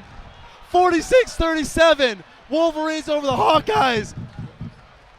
What a momentum swing. That really shut up this crowd. And wow. all of a sudden, Whoa. Michigan is looking unstoppable. A 3-point from Burnett on the fast break, thanks to a little stiff from McDaniel. A 3-pointer in the opposite wing next time down from a cross-court pass from McDaniel. A 3 in the corner from Kamwa with another great little pocket pass from McDaniel, seeing that the Kamwa was wide open, and that one just getting the rebound, seeing that you had all the way coming down the other side. Kamwa lays it up beautifully. Kamwa reaches to the heavens and sends it to hell. Wow. I mean, that's an 11-0 run to start out this half for Michigan. And what a phenomenal play, and what a phenomenal way to start this half for And Michigan. in less than 2 minutes, Michigan scored 11 straight points. And I think that pass by McDaniel is going to be an underrated part of that whole run there. the way he found the space there to find Akamwa in the corner there, that was nothing short of impressive. Might be one of the passes of the year, to be honest. That was a remarkable, not pass. just pass, but passes. McDaniel had no assists in the first half at all, and these 4 for 4 were assists on the first 4 buckets of the Wolverines to start this half off. A remarkable start. We thank you for joining in this exciting matchup here. I'm so glad you guys are all here to hear that. And just like that, Michigan is in firm control of this game. Iowa is reeling. And you got to imagine Iowa's going to make some lineup adjustments to try to get the spark flowing. I don't know what Coach Martelli said in the locker room, but boy, did it fire them up. Martelli drawing something up now from the huddle. Let's see from here. You know, a lot of the focus a couple years ago when Juwan Howard came back, a lot of the hype was really surrounding him and what he could do with this team. But Coach Martell is arguably as crucial to this team as anyone else is, and his wisdom, his experience is so important for this team. Yeah, 100%. I mean, this is a very intelligent basketball team. They play methodical, and they play very, very intelligent out there. That's always been their identity. That's been their identity for years, and that's why they're consistent March Madness participants. Hoping to get back this year. What a run it has been these last couple of minutes, and Iowa now bring it off. Brock Harding back in. Same with Laji Dembele. And so as Bowen, who's working around, passes up top to Harding, gets it back to Bowen in the corner, working on Terrence Williams, drives down baseline, looks at cross court to Brock. Brock throws it off of McDaniel's knee. It's a good play there. Knows momentum was taking him out of bounds there. But live to fight another day. I'm very impressed by Michigan's man defense. That's one thing Coach Martelli said in a press conference yesterday that he wanted to improve on, and that was just stifling defense by Michigan there. Great job there. It's going to be out of bounds under the basket. 9 seconds on the shot clock. Bowen comes around, a couple of screens, doesn't quite get the ball. Close to 5 seconds there, but a guy into Cricky, sorry, excuse me, who's working on Terrace and draws the foul. That gasp you heard was the ball rolling out of the rim. Looked like he was making an and one for a second, but Reed gets that one, his second foul. It's the fact that he's been able to hold up with Cricky and with Freeman and with McCaffrey and only have 2 fouls so far has been very impressive. First one good from Cricky. Terrace Reed was someone last year who you could see a lot of potential. Michigan doesn't have a lot of great size like him. Right. As far as our big beefy size goes, it's really him. And you could see as Cricky misses that second one, rolls out, and a rebound there by Kamwa. You could see that he had some potential to be great for this team that desperately needed a little bit of size. Yeah. And McDaniel gets his first bucket of the day, driving to the basket and finishing for his first time he's tried that, and it's worked out for his first bucket of the day. But you were saying, and this replay, it wasn't quite there. This year's a little bit unpolished as a freshman playing. As Iowa turns it over, Williams pushes it up. But this, you've seen Reed take that step, and he's become a much more crucial part of this team, starting all 9 games and looking good doing so as he hits a reverse layup there with the left hand to push this lead past 10 for the first time today. I mean, he has 14 points right now. I mean, that just shows how much trust this coaching staff has in him as he's really developing into this new starting role. Not just the coach, but the players too, knowing they can get it to Reed down there. He's going to make something happen. An incredible finish from Brock Harding, eating the contact, going up and under, and spinning the ball off the glass to find it home. 40-50. I believe Harding and Freeman are the future of this Iowa program. They came from Moline. They are high school teammates, prep teammates, and they're going to be the future of this program, as is evident through the box score tonight. And the entry pass there from McDaniel to Reed. Looked like Reed got fouled, but they're saying it's just out of bounds instead. It's going to be Iowa ball coming out of the under 16 timeout.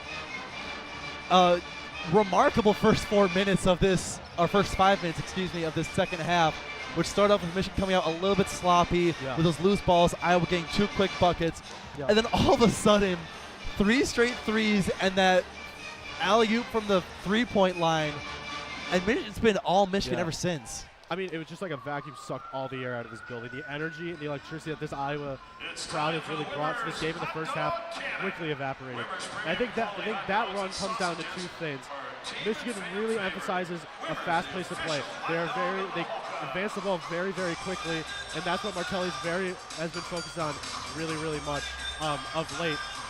But I'm going to be a little skeptical here. I'm going to be a little cynical here. Michigan this season has a history of being a very streaky team. As evident, a few times in the first half they get on these 6-point runs, and then Iowa would crawl back for a 4-point run, let's say. I'm going to be a little cynical about this, and maybe there's a very great possibility of an Iowa run here. So let's see how Michigan responds, knowing this history that we've seen this season from Michigan basketball. It is still 15 minutes left in the game. There's a lot of basketball left to play. But Michigan is in about as good a position as you could want to be at the start of these 15 minutes. A 10-point lead, 40-50, and the energy behind them. They've got the sauce right now. They are feeling themselves, and they are looking to keep this going. Iowa, of course, they have a lot of talent in this team. McCaffrey, Cricky, Bowen has been playing great today. Brock Harding's been playing spectacularly. Hasn't had much opportunities to shine, but the chance that he has, that he's looked great. Yeah, and I would not underestimate Coach McCaffrey's expertise here. I mean, he's been at the helm for 13 years now, and he's actually 6 wins shy from breaking the program record for coach wins. I think he wants to get one step closer to that tonight. So with that, plus his expertise and bringing this program consistently to March Madness every single year within the past 5-6 years, I'm sure he'll fire up this team. Coming out of timeout now.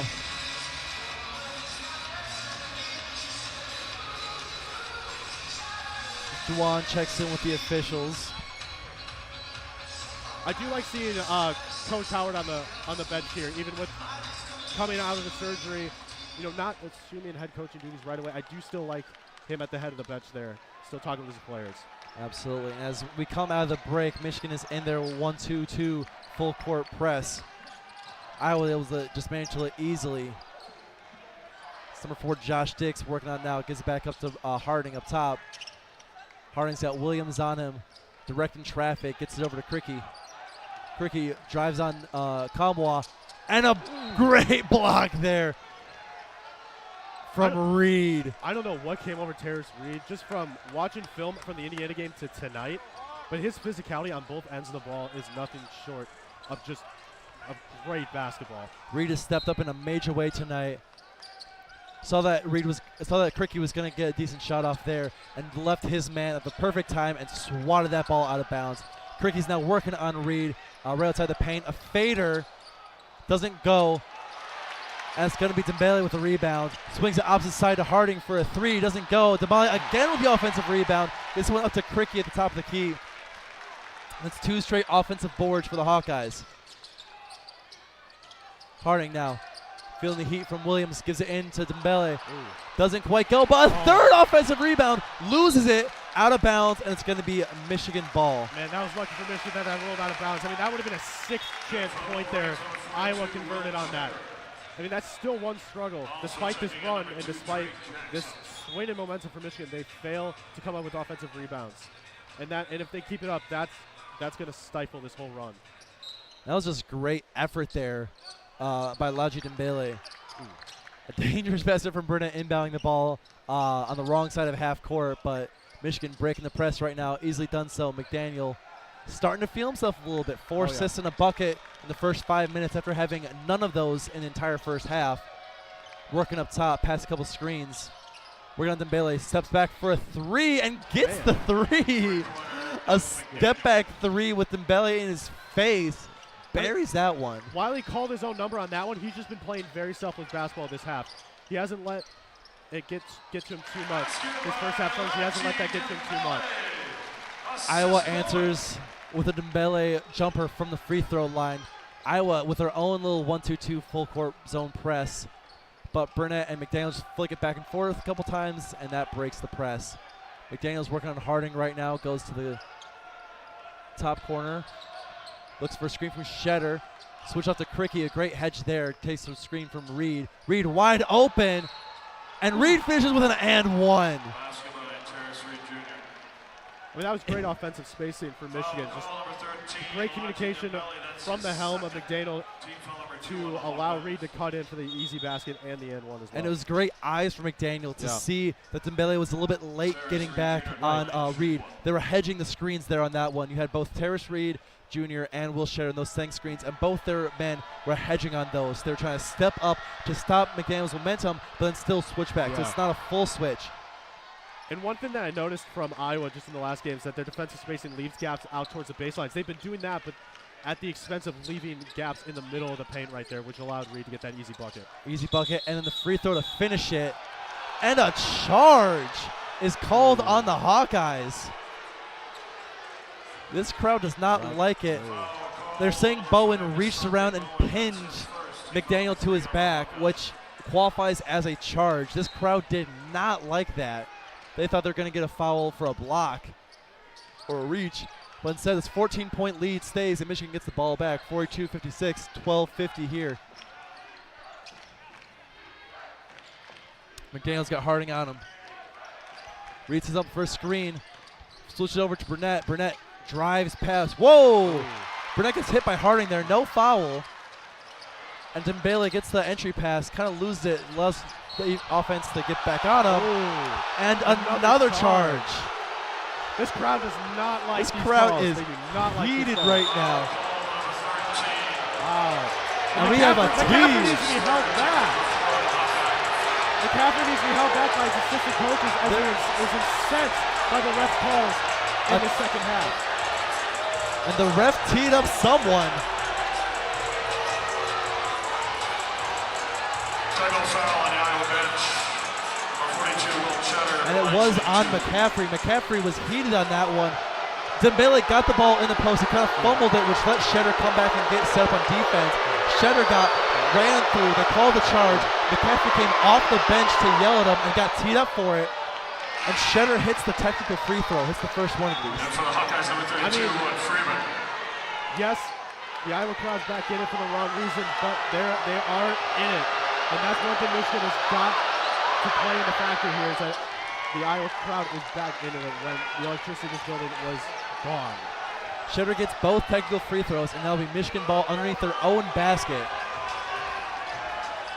And this crowd is still letting the refs hear it.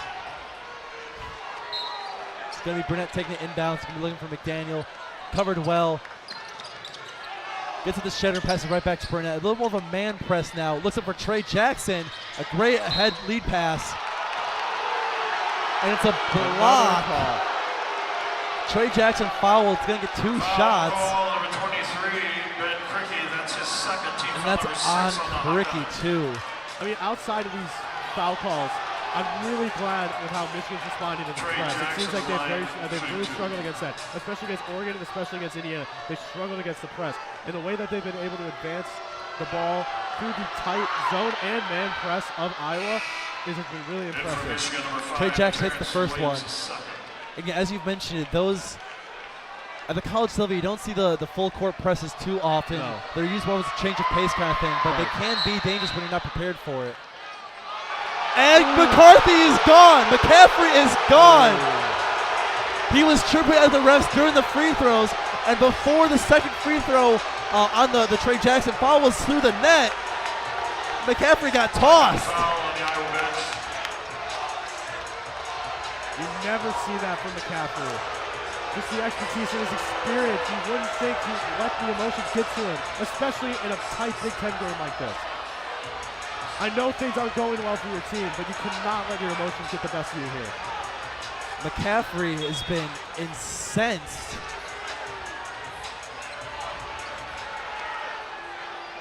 And the Hawkeyes team, Peyton Sanford is trying to rally the Hawkeyes right now.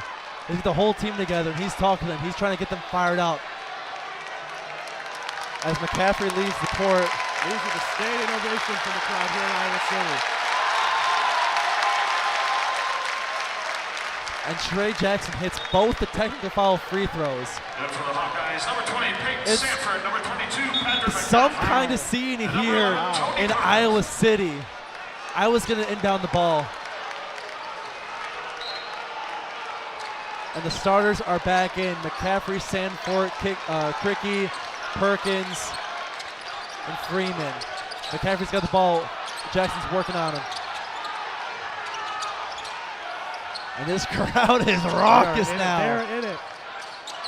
Top of the key, Sanford drives on Shetter. Kicks out to Perkins in the corner. Corner three. Front rim doesn't go. Rebound by Shetter. Hands it off to That would have been a momentum McDaniel. changer if he hit that three. That would have been dangerous if that would have fallen. Big McDaniel's time. working on Peyton Sanford, the older brother. Gets a screen from Reed. Drives in, swings it over. Great fake there by Trey Jackson. Looking baseline, doesn't get it. Shetter puts up a three. Left iron doesn't go. Rebound, Hawkeyes. Sanford's pushing it. Great entry pass there to Freeman. And Freeman slams it home, and that's what this crowd wanted. Assist Sanford. That's what this crowd wanted. They want something to scream at. They want something to sink their teeth into.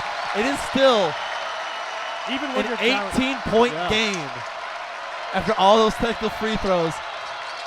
But this crowd is still alive. Trey Jackson has it in the post. Perkins pressuring him. And Perkins pokes it away. It stays Michigan ball, though.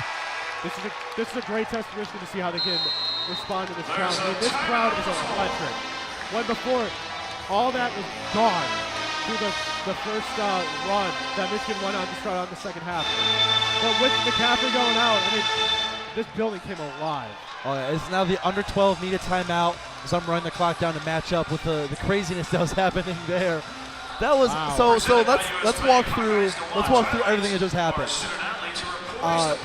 Iowa a couple minutes ago had the ball coming down with the ball. DeSante Bowen, number 5, drove to the basket, and as he was driving, kind of reached his arm around and kind of wrapped up Doug Taylor was covering him. That was called a charge by the far side judge because that is the call when you reach around this, get the charge. Right. McCaffrey didn't really like that. The whole fans, no one really liked that. Goes back down, next possession down on the fast break.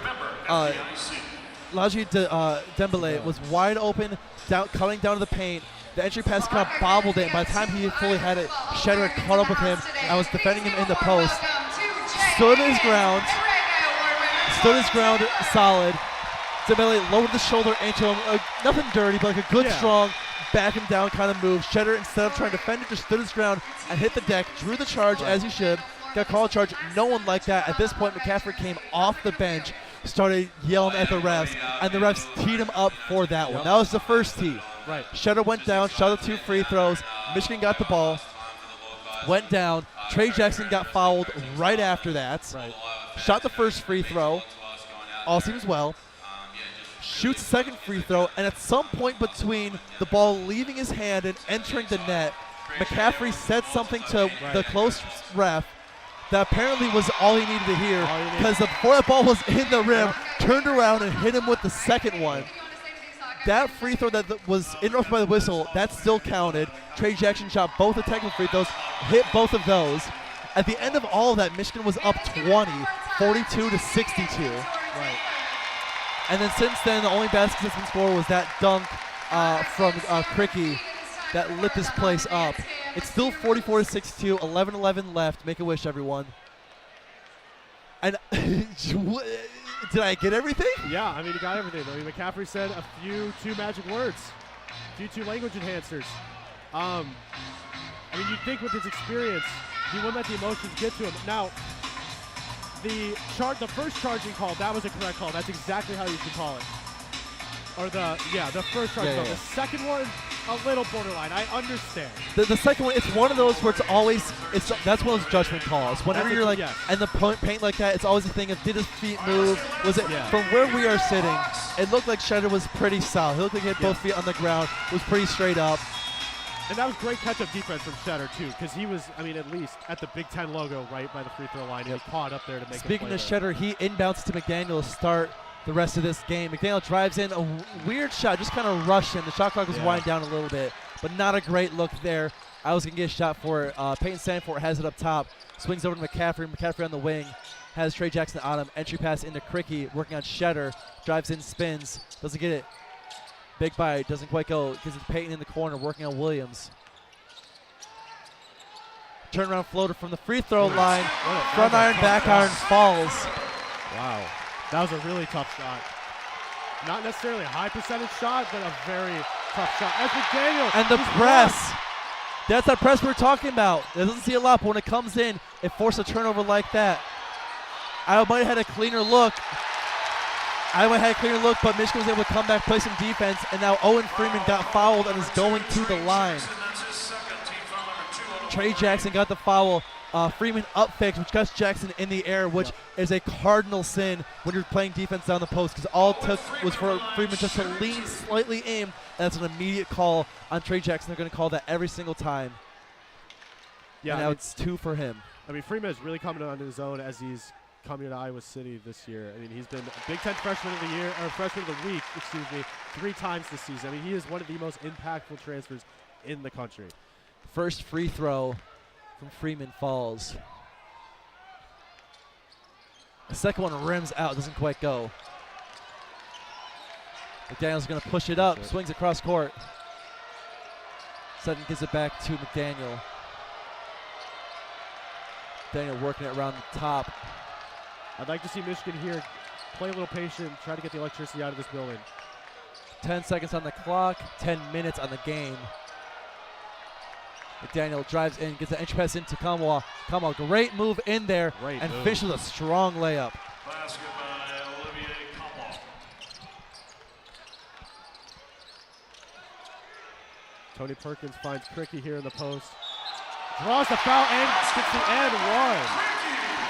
Wow. I mean, that was a quick sequence from Iowa to respond to that Kamwa basket.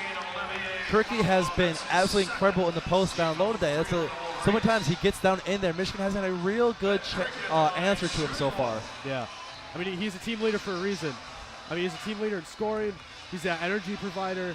He's that field goal leader while shooting just under 60% as well.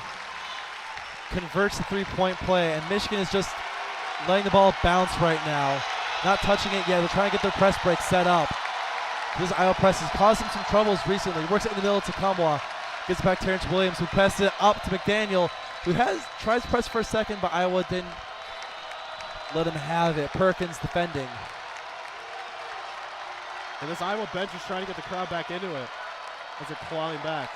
I mean, to me, one of the big things was that after Coach McCaffrey got ejected, you saw Peyton Sanford, the junior, called the whole team over and started lighting into them, trying to get them elevated, trying to get them up. And Trey Jackson is there. Oops, that's one to Iowa. Trey Jackson there was able to finish, was there for a putback dunk on the missed layup from Kamwa. It's going to be a foul back again on the Iowa side. If you'll give me a second, these scores will be correct in a second. Yeah, foul on Shetter there. You can hear that wrist slap all the way from here. The score right now is 50-66. Not right here, but will be in a second, with Cricky shooting a couple more free throws. Cricky 4 for 7 from the line today. I think a tech was just called on Trey Jackson. Must have said a few too magic words. There's a lot of magic words. Trey Jackson just got teed up himself. Technical foul on number 2, Trey Jackson, excessive talking. I mean, Michigan needs to avoid these mistakes here. I know Iowa made this mistake before. Michigan needs to avoid doing the exact same thing, because you know what happened to Michigan after that. They went on a huge run. You do not want this tide to reverse in this building energy to reverse as well. Peyton Sanford misses the first technical free throw. Has one more coming, and then we still have Cricky's free throws from the foul. The thing that let Michigan kind of gain as big of a lead as they had, as Sanford misses both technical free throws. Wow. Which is a big boon there. That's what gave Michigan those 2 technical fouls. Was a big 4-point swing for free for the Wolverines. That is shocking for Peyton Sanford. He is 91% from the line. very, missed both. very rare for him. That's extremely But rare. 90 isn't Wow. 100, so it has to happen at some point, and he just picked now for that to happen.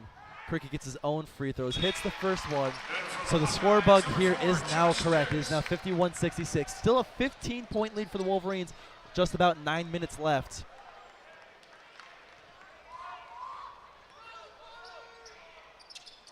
Hits the second one as well. And Iowa staying in this full court press. Terrence Williams inbounding. Gets it to McDaniel, pushing it up, has numbers, takes it himself, and what a finish high off the glass with Cricky right in front of him, sidestepped it, and hit that high off the center glass. Cricky has it on the wing, just inside three-point line, working on McDaniel and Cheddar. It's going to be foul on McDaniel, trying to reach around and poke it out. They're going to get him with a reaching instead. I thought McDaniel made the wrong decision on transition. It looked like Cheddar was wide open. That either could have been an easy Uber, an easy outlet pass, or an easy layup. But it's just McDaniel's ability to make those tough finishes in the paint. And it's what you really need in a team. It's what Michigan was kind of missing last year, was a dominant ball handler like McDaniel that would want to go get the bucket when you caught. This is no shade to anyone who's on that team last year, but the way McDaniel's been playing as still just a sophomore being handed the keys to this team, he is that guy who doesn't matter how many shots he misses, he's going to be the guy to take the ball and get the shot because he knows that he can get it when it counts. Iowa just inbound the ball underneath their own basket, missed the shot. Michigan has it. McDaniel diced through Sanford right there to the elbow, put up a jumper and hit it in the same spot where Harding hit 2 on him in the first half. Gets his own and pushed the lead back up to 18. Floater from Perkins, got fouled by Burnett. It's going to be 2 free throws. I mean, McDaniel's really come on his own, especially after, it's a big vacancy to fill Jed Howard's role that was last year on this team. But he's done that, and I think he's done it more, to be honest. I mean, just the way he involves himself on the team, and he leads the Big Ten in minutes played. He has a very aggressive play style, and he just hustles, and that's what this team needs. First free throw there is good by the Hawkeyes. It's 53-70. I accidentally gave that last bucket to the Hawkeyes instead of the Wolverines. It's 53-70 right now, with Tony Perkins at the line with 1 more to shoot. Hits it, so it's now 54-70, a 16-point lead. Getting a little chippy out there between Perkins and Terrence Williams. We can keep going here. McDaniel has the ball now, half-court offense. Burnett, Kamwa, Shetter, and Williams also out there with him. Kamwa has in the corner. Great defense there by Perkins, but ends up being out of bounds. It's going to stay Michigan ball. 10 seconds left in the shot clock. 10:08 on the game clock. Now, I know Perkins and Terrence Williams is second there. Now, I know it's a game. You're going to get chippy, but Michigan has to keep their emotions down in order to seal this game. Burnett, corner 3. Back rim. Doesn't quite go. Terrence Williams came flying in, trying to tip back in. Didn't quite go in. Perkins is driving the break. Shetter on him. Hesitates. Great little floater. Hung in the air for just long enough for Shetter to fly past him for a nice off-the-glass layup. McDaniels and Burnett working against that press. McDaniels has it across half court now. Press broken, under 8. There'll be a stoppage the next ball stop. There'll be a timeout the next stoppage, Shetter working on Freeman. Doesn't quite get the finger roll finish. Tried to go across the key there, didn't quite get it. McDaniel there, great interception there on the entry pass, looking for Cricky. Pass up ahead. Will Shetter double clutch for a second. Yeah. Maybe Will's going to borderline travel call there. The crowd wanted it for sure.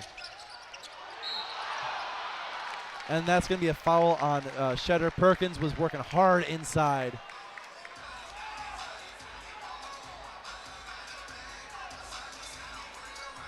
Foul call, number 42, Will Cheddar. That's his second.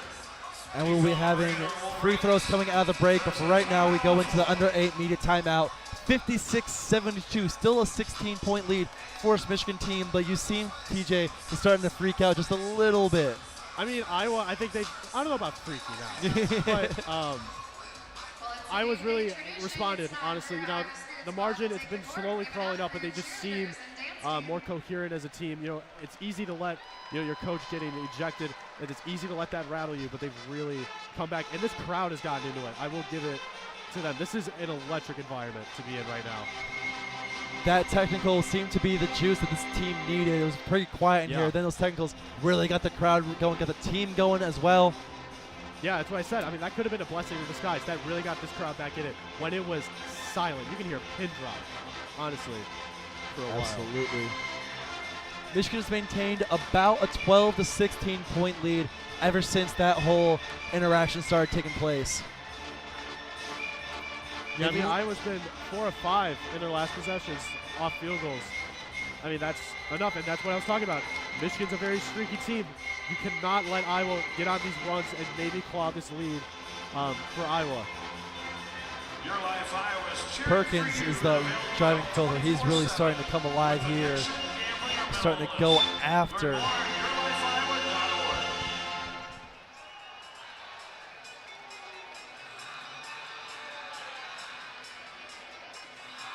See, just looking at the Iowa huddle here, it seems like the freshmen Brock Harding and Peyton Sanford, they're really establishing themselves as leaders in their coach's absence, especially after Sanford, when the Caffrey got ejected, he was trying to fire up his team, and now I see the freshman Brock Harding doing that at Stanford's side as well.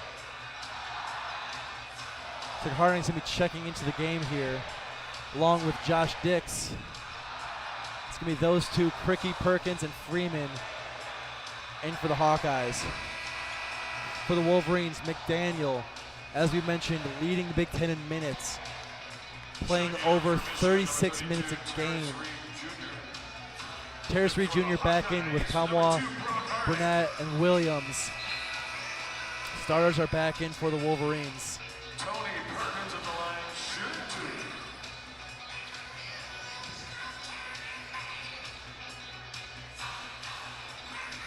See, Perkins shoots about 71% from the line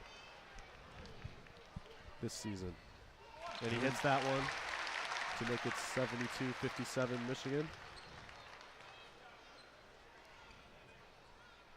One more for Perkins, and we begin the home stretch of today's game. Good as well. 14-point lead for the Wolverines with just about 7 left. Williams inbounds to McDaniel. Iowa's keeping that press on. They've kept it on ever since, trying to keep that energy up. McDaniel, though, gets it. Fall into the half-court offense. Yeah, I'm very impressed with how Michigan has been dealing with the press. Besides that one turnover, otherwise they've really capitalized on a weakness in this game. Kind of freaked McDaniel out for a second there, but since then, other than that, it's been clean sailing for the Wolverines. Working inside at the elbow to Terrace Reed Jr. Great entry pass there to Kamwa, but Kamwa couldn't quite get the hard layup. Was defended very well by Friedman there. Perkins is working on Burnett now. He's looking for someone else. He got Harding. Harding driving in, looking for something to happen. And gives out to Cricky mid-range. Working on Kamwa. Backing him down. Spins. Looks for it. Doesn't have it. Kicks back out to Perkins. 11 on the clock. Perkins drives around, gets a screen from Freeman. Into the middle, gets it knocked away by Reed. Good defense by Reed there. 4 seconds left. Harding puts up a 3. Front rim doesn't go. Freeman's there for it. Doesn't quite get it. Was trying to tip it in, but Reed was competing with him, so McDaniel comes down with it eventually after Kamwa gets the rebound, kicks out to McDaniel. And I appreciate how Michigan crashed the boards there. It seemed like Freeman was going to get that rebound, but they crashed. So the tip that Freeman couldn't get was recovered by Michigan.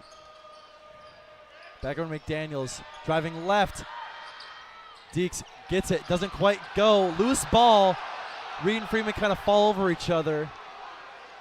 Kamwa has up top, new shot clock. Burnett has it on the right wing, drives with the right, across the back.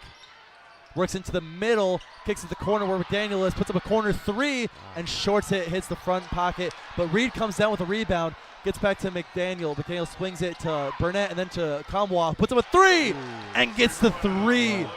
That's Kamwa's, it's Olivier Kamwa's first 3 of the game, if I am not mistaken. Yeah. And with that, 2 for 3 from beyond the arc. Whoops, and that's why I have TJ with me. But that 3 puts it up 75-58. This lead is growing. 17-point lead now. Krecky has it in the corner. Look for Freeman. Had a, and that's going to be a foul. It's going to be on Terrence Williams. He saw that Freeman had a mismatch with a smaller Burnett, try to come over to help, but came a little too hard on the back of Freeman. Yeah, I mean, Iowa here, they've been on a 2-minute, 13-second scoring drought coming out of that timeout. Which is surprising because momentum before that timeout was handedly on Iowa's side. Both teams in the bonus right now. It's going to be 1-1 for Freeman from the line.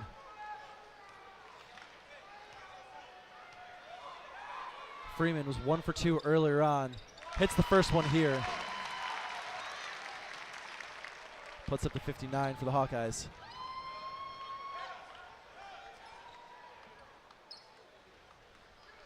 Iowa 16 for 22 as a team, shooting 73% from the line. And Freeman hits both of those. Helping the average. Shetter comes back in for Reed. Number 13, Dembele is back in as well for the Hawkeyes. Freeman takes a rest as Terrence Williams will inbound it for the Wolverines here. Gets it to Kamwa. Again, working with this soft switch more to a man zone now. A great pass from Burnett working it into the middle for McDaniel to break the press. Burnett's got it. Gives it back to McDaniel right up at top by the half-court line. Gets over to Shetter. Back to McDaniel. McDaniel's working on Harding. Harding swings it over. Burnett drives in, kicks out to the corner where Terrence Williams is. Terrence puts up a 3 and drills it with a Harding hand in his face. I mean, Williams could have kicked that out to Nakamwa for a higher percentage 3 there, but I mean, it's just the confidence in his shot there.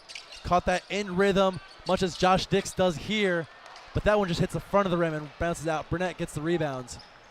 Swings over to Terrence Williams, who tries it again, this time from the opposite corner, and that one rims out. Kamwa came flying in there for the rebound. Actually managed to throw it off Dembele's leg, so it's going to stay Michigan ball underneath our own basket. What an athletic play from Nakamwa there to have the wherewithal to get that off Dembele there to keep possession for the Wolverines. Terrence Williams inbounding under the basket. Throws it way up top to Burnett, almost over and back, but swung it over to McDaniels at the last second, saved it. The crowd and the assistant coach wanted that one for Iowa. Unfortunately for them, it was not particularly close.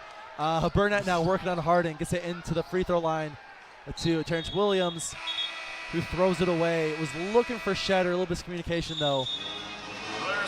And we are now under 4 minutes. 78-60 we enter the last media break.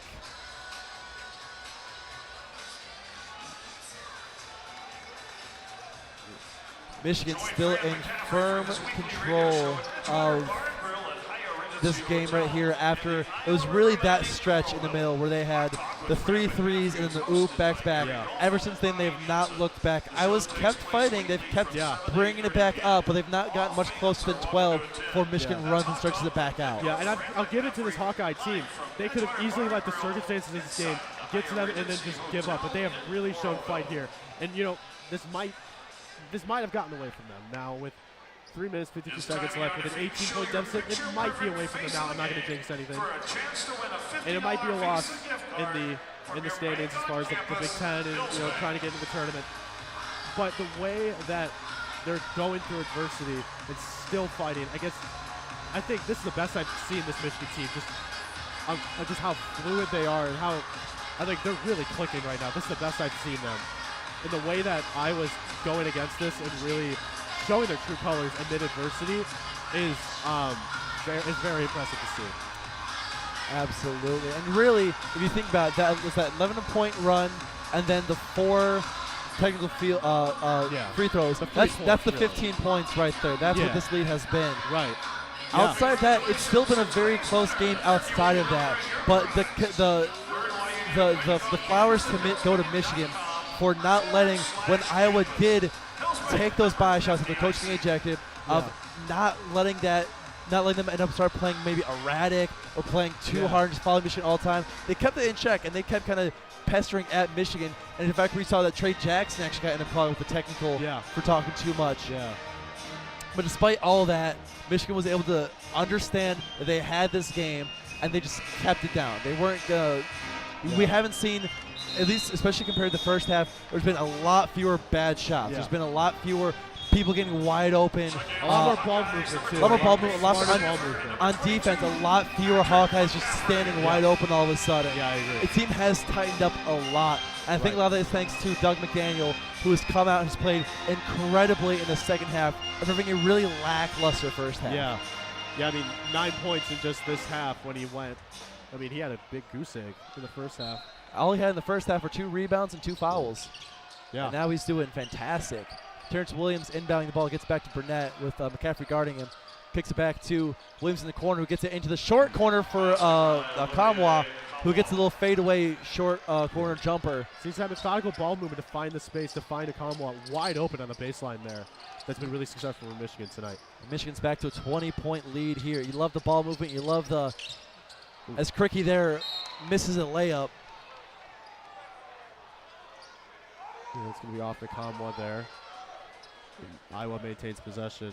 With about 3.5 left, they're going to get it underneath their own basket. But you also love with Michigan, you love the spread. You love that there are 5 people who have 10-plus points today. You love that it's Terrace Reed Jr. who leads all scorers, showing that he can do that. He can take that load and be that dominant big to just put up buckets if they need him to be. Not only that, but McDaniel, as Nakamwa gets foul call him there. Look like he had a clean block on Cricky, but doesn't quite go over well with the referees. It's going to be Cricky getting 2 more free throws. Cricky on the day has had 6 for 9 on his free throws. He's had a nice job with them so far today. Yeah, I mean, going back to Terrence Reed, this is exactly what this coaching staff wanted. They wanted to see him really take over a game, really bring that physical energy on both sides of the ball, and that's what Martelli has been saying for weeks now, that, you know, he was off the bench last year, and now he's moving in the starting role, and he wants to see that physicality, he wants to see that domination of the post, and we've seen that tonight. I think that's going to go well for the coaching staff's trust in it, as well as his confidence as we get into the Big Ten schedule. Confidence is key. As Cricky hits both, McDaniel brings it back up, and Michigan is really mostly in kill clock time right now.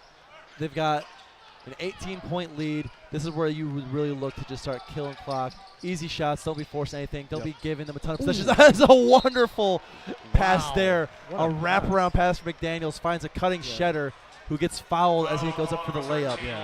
I mean, we've been talking about McDaniel's finishing ability and his shooting ability. That's been kind of inconsistent today, but it's still there. But his passing ability, oh my man. I mean, it's so impressive to watch. McDaniel with 7 assists on the day to go along with his 9 points. I mean, that's 2 acrobatic passes in this half. It's nothing short of incredible. It's just the way he's really taken on a leadership role on this team as a sophomore, as his first year starting. I mean, he's really embodied this whole team. And that's why he's a Big Ten, one of the best players in the Big Ten right now. Bowen checks in for the Hawkeyes as Reed is going to come in for Shetter, assuming Shetter makes this one. Shetter is 64% free throw shooter. It's about on as he misses the first and hits the second. Reed comes back in for Shetter. It's still a 19-point game with about 3 minutes left. This one is as good as done. Perkins let that ball roll up to the half court for picking it up. A strong drive there. Gets the finger roll at the front of the rim. Tony Perkins gets it. Well, I got a numbers But Burnett, Terrence Reed, slams it down. A great dunk there from Reed. As all it takes is about 3 passes to get the ball from one side of the court to the other and break that press. Yeah, they're able to take advantage of that press there and have a numbers advantage on the other side of the floor. And the points are coming quick and often here, as that great pass there to Cricky cutting down the lane into the slick layup. Assist goes to Bowen. McDaniel's now just holding up top by the logo. Works over to the right, loses it for a second. And it's going to be out of bounds, saying he stepped on the line. That's going to be Iowa ball coming back down. Yeah, that was good defense from Perkins. Perkins has had a lot of great off-ball defense moments today. He's had a great second instinct almost, it seems. Yeah. to know when to slip off the ball and go help out. The senior leader of this team, you can really see that leadership when he's on the court, directing traffic, knowing when he can afford to take those risks. He's been a key part of this team for a couple years now, and if this team is going to be poised to make a run back into the NCAA tournament, win a couple games, Perkins along with Cricky and McCaffrey, that's the trio that's going to be important to it there. As a little fadeaway jumper from Sanford there.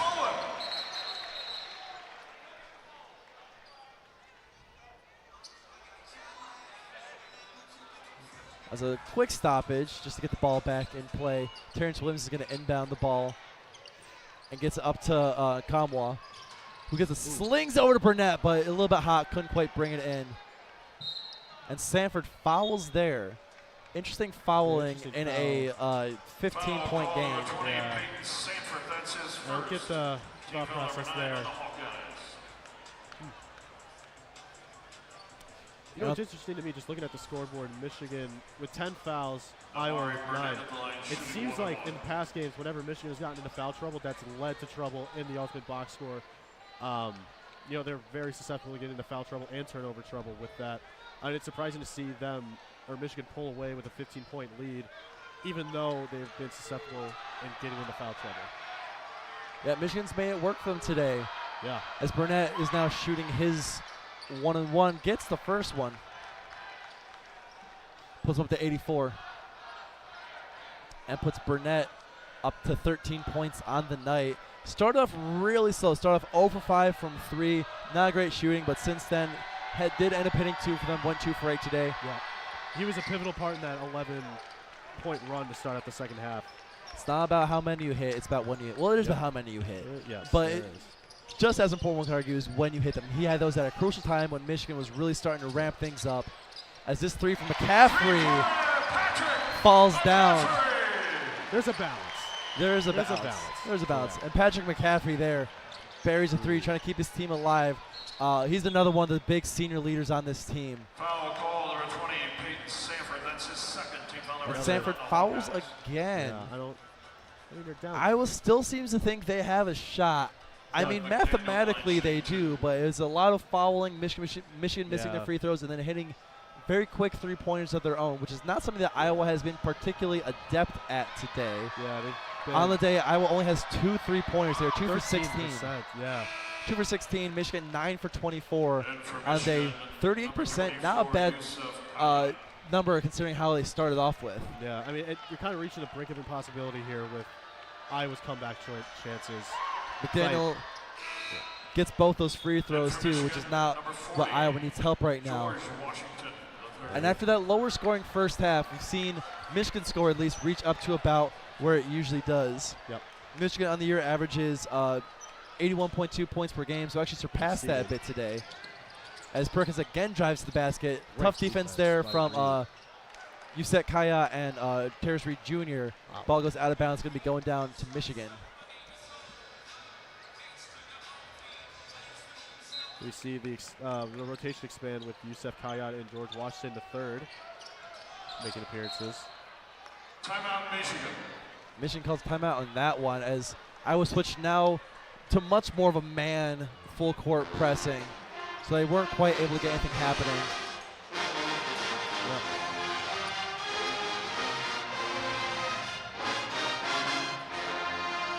And just about a minute left here. The fans are filing out of Carver-Hawkey Arena. Yep. I will give it to the fans here in Iowa City. They showed up tonight. They showed up and they showed out. They was incredibly raucous in here for most of that game, especially once Michigan started taking the lead. Instead of dying to death, they got riled up for their coach. They got riled up for these players. And they had us worried a little bit that crowd was going to be something that Iowa could use if they start getting a couple points, start overwhelming Michigan, and they could all of a sudden run themselves back into this game. Did not end up happening, but a great fan base here in Iowa City. I think this is one of the most tough environments to play in the Big Ten, for sure. That blew me away. And I'm really glad. That's a great test for Michigan when they come into stadiums like Purdue that have very impassioned fan bases. The way that they can come through that adversity and still play their brand of basketball at a very high level of achievement. assuming nothing catastrophic happens in about the next 75 seconds, this will put Michigan up to, it's another foul there. This one is on Zach Schteingart gets fouled. Again, Peyton Sandfort. Assuming nothing catastrophic happens to blow the 16-point lead in about the next 70 seconds. This will push Michigan to 5-5 on the year, bringing them back up to 500. This ends their 3-game losing streak. As Jackson Silvala is now checking in, coach getting all of the reserves. The young guys in there as well. Also in number 14, Ian Burns is also checked in.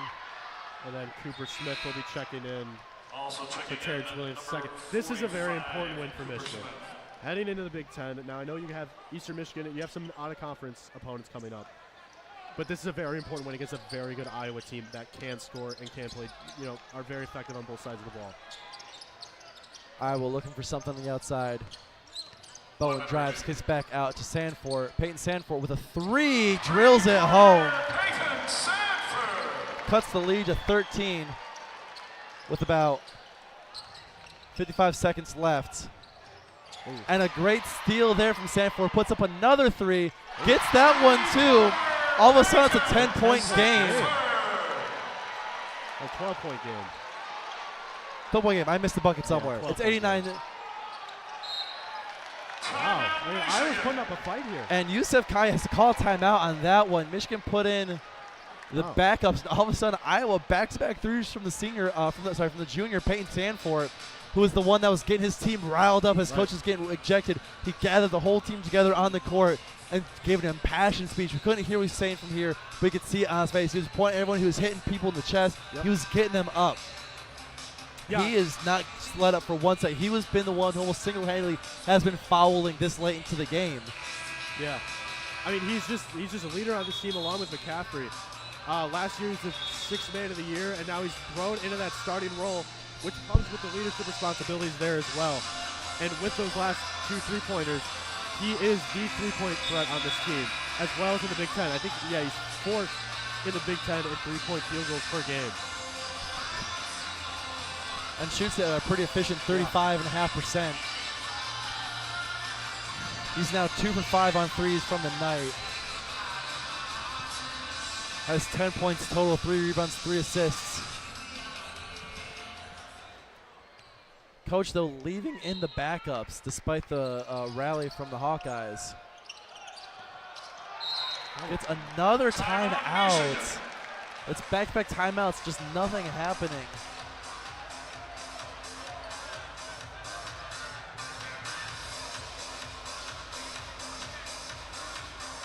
Iowa might still have a little bit of life in them. Yeah, they do have some life. They're really showing some fight here with 50 seconds to go.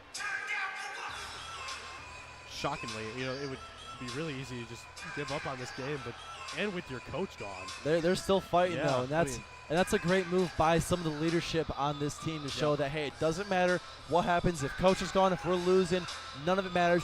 We still fight. We are going to play through every single game.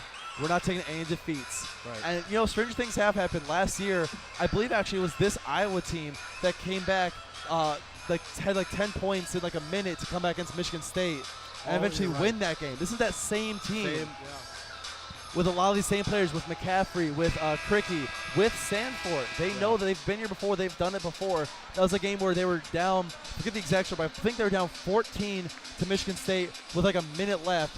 Somehow came back, tied it up with just State missing their free throws. Iowa just hitting every 3-pointer they're throwing up, much like Sandfort's last through.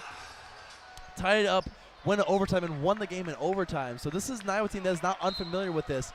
The reserves are all still in there. And Schteingart finally is able to get an inbounds pass. And it's fouled immediately with a foul.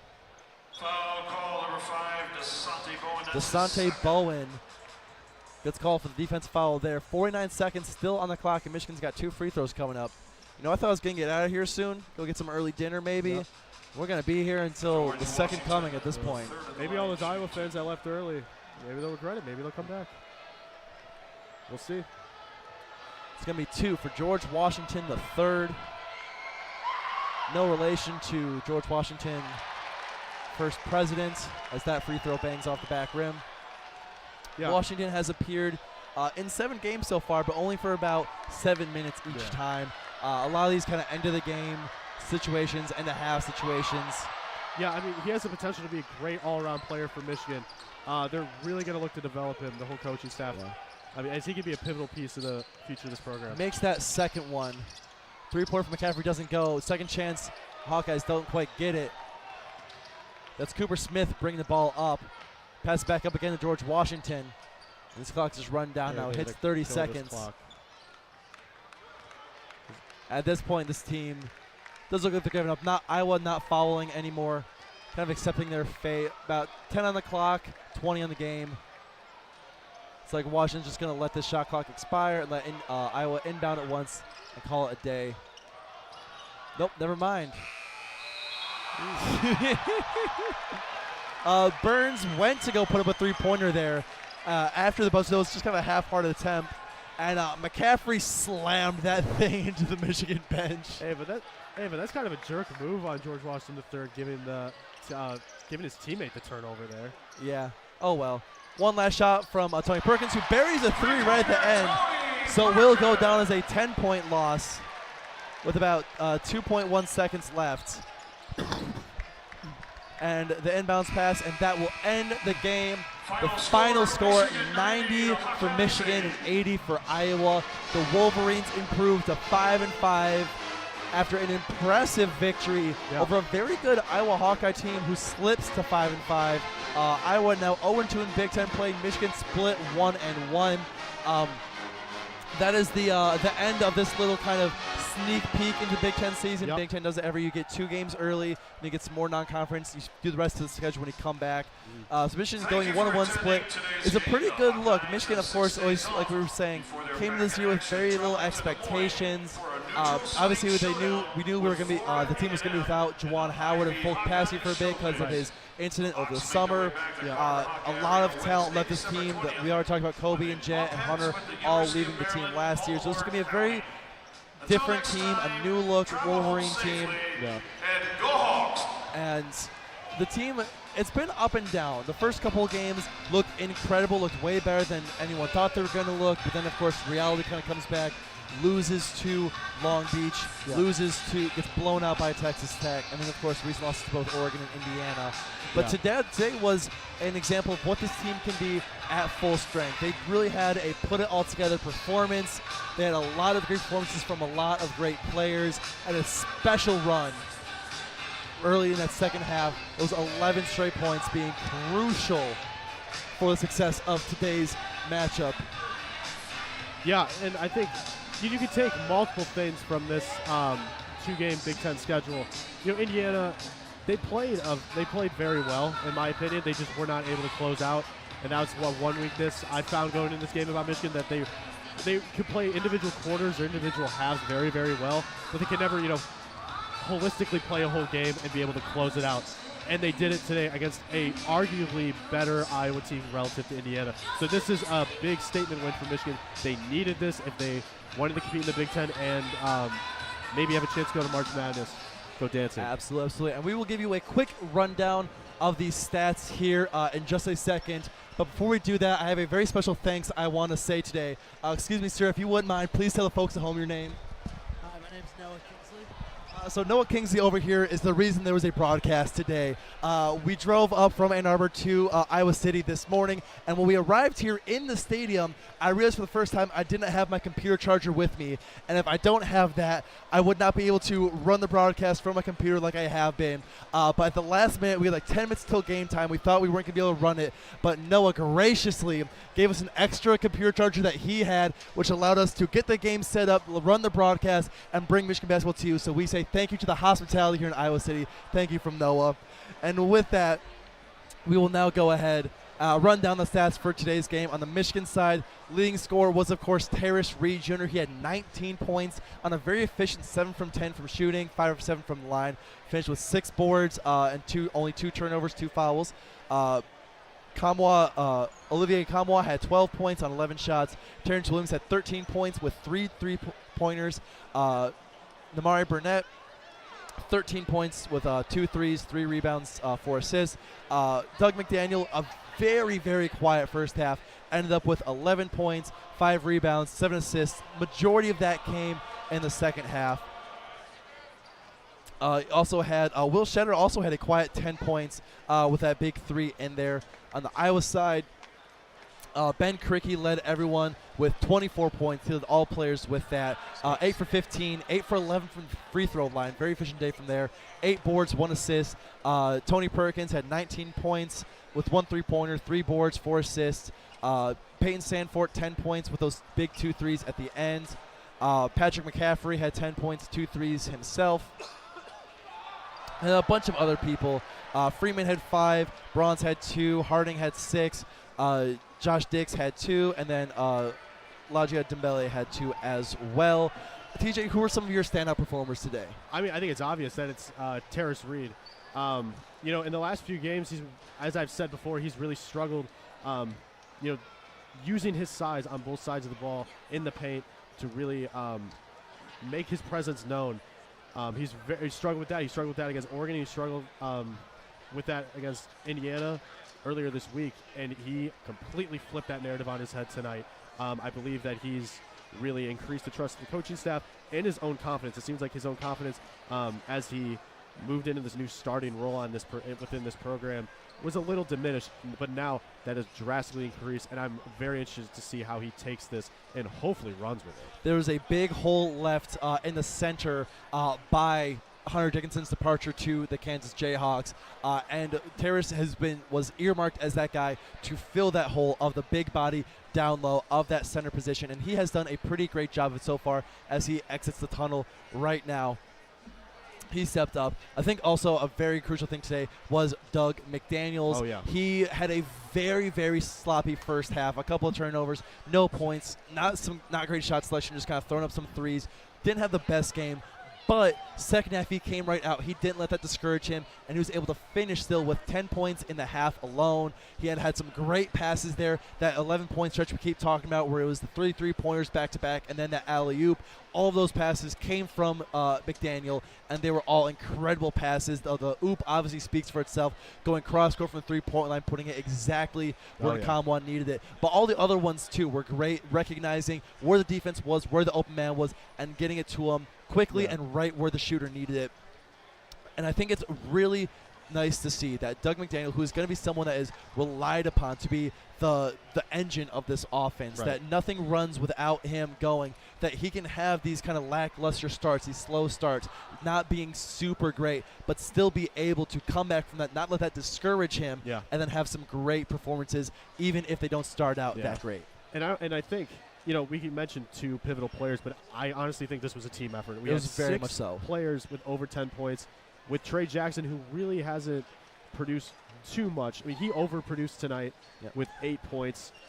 It's just been a team effort when Michigan desperately needed this within Big Ten play, and I think that within itself is a very impressive stat, and that is very key for them and for their resume as they advance through the season. Very good to know. 21 points off the bench for the Wolverines, which is such a crucial thing to have in the Big Ten play when everyone's going to be coming at you with their best, knowing that if things aren't quite working up front like they weren't with Doug in the first half, that you can have people come off the bench. You can have your Trey Jacksons, and you can have Will Shetter come off the bench and give you that kind of extra support and give you that kind of supplemental work so you can wait for your heavy scores to kind of come back up. It was a little bit of a down night for Doug McDaniel, even though he had a great second half.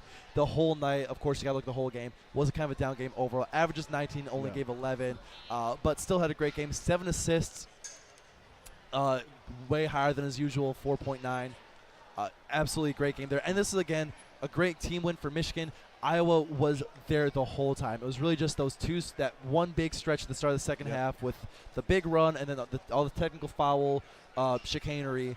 But they had a great game, especially Ben Cricky. Ben Cricky has established himself as one of the players to watch for in the Big Ten, which is something to say when you think of all the talent that's in the Big Ten. He was just going at it every single time down the court. He was being physical. He was not afraid of the contact. He was going where he wanted to. He said, I want to be on this block, and he was there. Didn't matter if it was Nakamwa for most of this game. Didn't matter if it was Terrace Reed that switched on to him. He was getting to where he wanted to, and his footwork and his body control down low in the paint like that was absolutely incredible. He also had a lot of great shots from the mid-range, from the free throw line. An incredibly versatile player there. This Iowa team does have a lot of potential. Has a lot of great players. You saw like Harding, the freshman, had some good minutes in there. That could be really crucial as a change of pace from Tony Perkins, to have that for a team, especially later in the season, to give Perkins some time to breathe, bring in Harding, and he can be that kind of like a little bit smaller, a little bit quicker change of pace than what Perkins is. But all in all, I think it was a remarkable game for all the Wolverine fans out there to see your team put up a great win like this, get on the Big Ten board as early as they possibly can. Michigan's next game is the 16th against Eastern Michigan. We will have that game here on WCBN. Then it's off to North Carolina for the Jumpman Classic against Florida. And then the last game of the year is going to be versus McNeese State on the 29th. It's the last game of 2023. And like I said, we come back in the new year with Minnesota on the 4th, and then the road trip with Penn State and Maryland on the 7th and the 11th, respectively. It's going to be a very exciting season for Michigan, who at the beginning of today was dead last in the Big Ten rankings. Now, it doesn't mean much because each team only played about 1 or 2 games. But it's still nice to see getting off that basement and getting up, not being pointed to this team that is at the bottom of that. That win's going to put them up a little bit more into that middle of the pack where Michigan's expected to be. This Big Ten, what do you think of this Big Ten season? It's going to be very interesting against a lot of teams. You know, you have like, your Purdue, Illinois, and Wisconsin, who are up in the top 25. Michigan State, who's supposed to be up there too, but they've lost a couple of games early. Granted, they have played some top-tier talent that not many other teams have had scheduled like theirs, but they still lost to a James Madison team before all of that as well. What's your outlook on the Big Ten season as it comes up? I think people predicted Michigan State maybe not to run away with the conference, but maybe give Purdue more of a fight. I think that narrative just chucked out the window. Purdue is a very, very good team. I watched a little bit of the Bama-Purdue game yesterday, and then I watched, in preparation for this game, Iowa versus Purdue. Iowa got totally dismantled by Purdue. They did not know what to do with Zach Edey. Zach Edey is the best player in the country. He will be National Player of the Year again, without a doubt. Hopefully they have more March Madness success this year, maybe. They need that redemption worse than anyone else. They need that redemption, but they will run through the Big Ten. They will run through the regular season, as far as I know. But I think other threats in that conference are Wisconsin and Illinois, as you mentioned. Wisconsin came up with a big win, I believe, against Tennessee. Came up with a big win against an SEC opponent. In Illinois, I think they put up a good fight against Tennessee as well, but they're a very deep team as well. So I think those 3 teams are going to be very competitive. But I would not forget Iowa, and I would not forget Michigan. Absolutely, and we will not forget them after this remarkable game today. That is going to do it for our coverage of Michigan versus Iowa here on WCBN YouTube channel. Make sure once more you are subscribing to us so you can be notified of all the streams we do. We will have all the games we've just talked about coming up, and all the teams TJ was just talking about whenever they play. We will have all those covered right here on the YouTube channel, so make sure you're subscribing, following us on social media, so you're always making sure of where we go. I have been Tim. This has been TJ. We've not heard from Zach in a bit, but he's still here. Zach, what do you think of the game? Great win, he says. Win. Pointed at the mic, and he looked at me like I was crazy. With that, we're going to be ending off. Yeah, see, there you go. Great win. Always great to see a Wolverine win. There we go. Thank you. Thanks for proving you're still here, Zach. With that, we'll be signing off. Thank you guys so much for listening. We will see you for the next game. And as always, go blue. All right, that was a good little stream.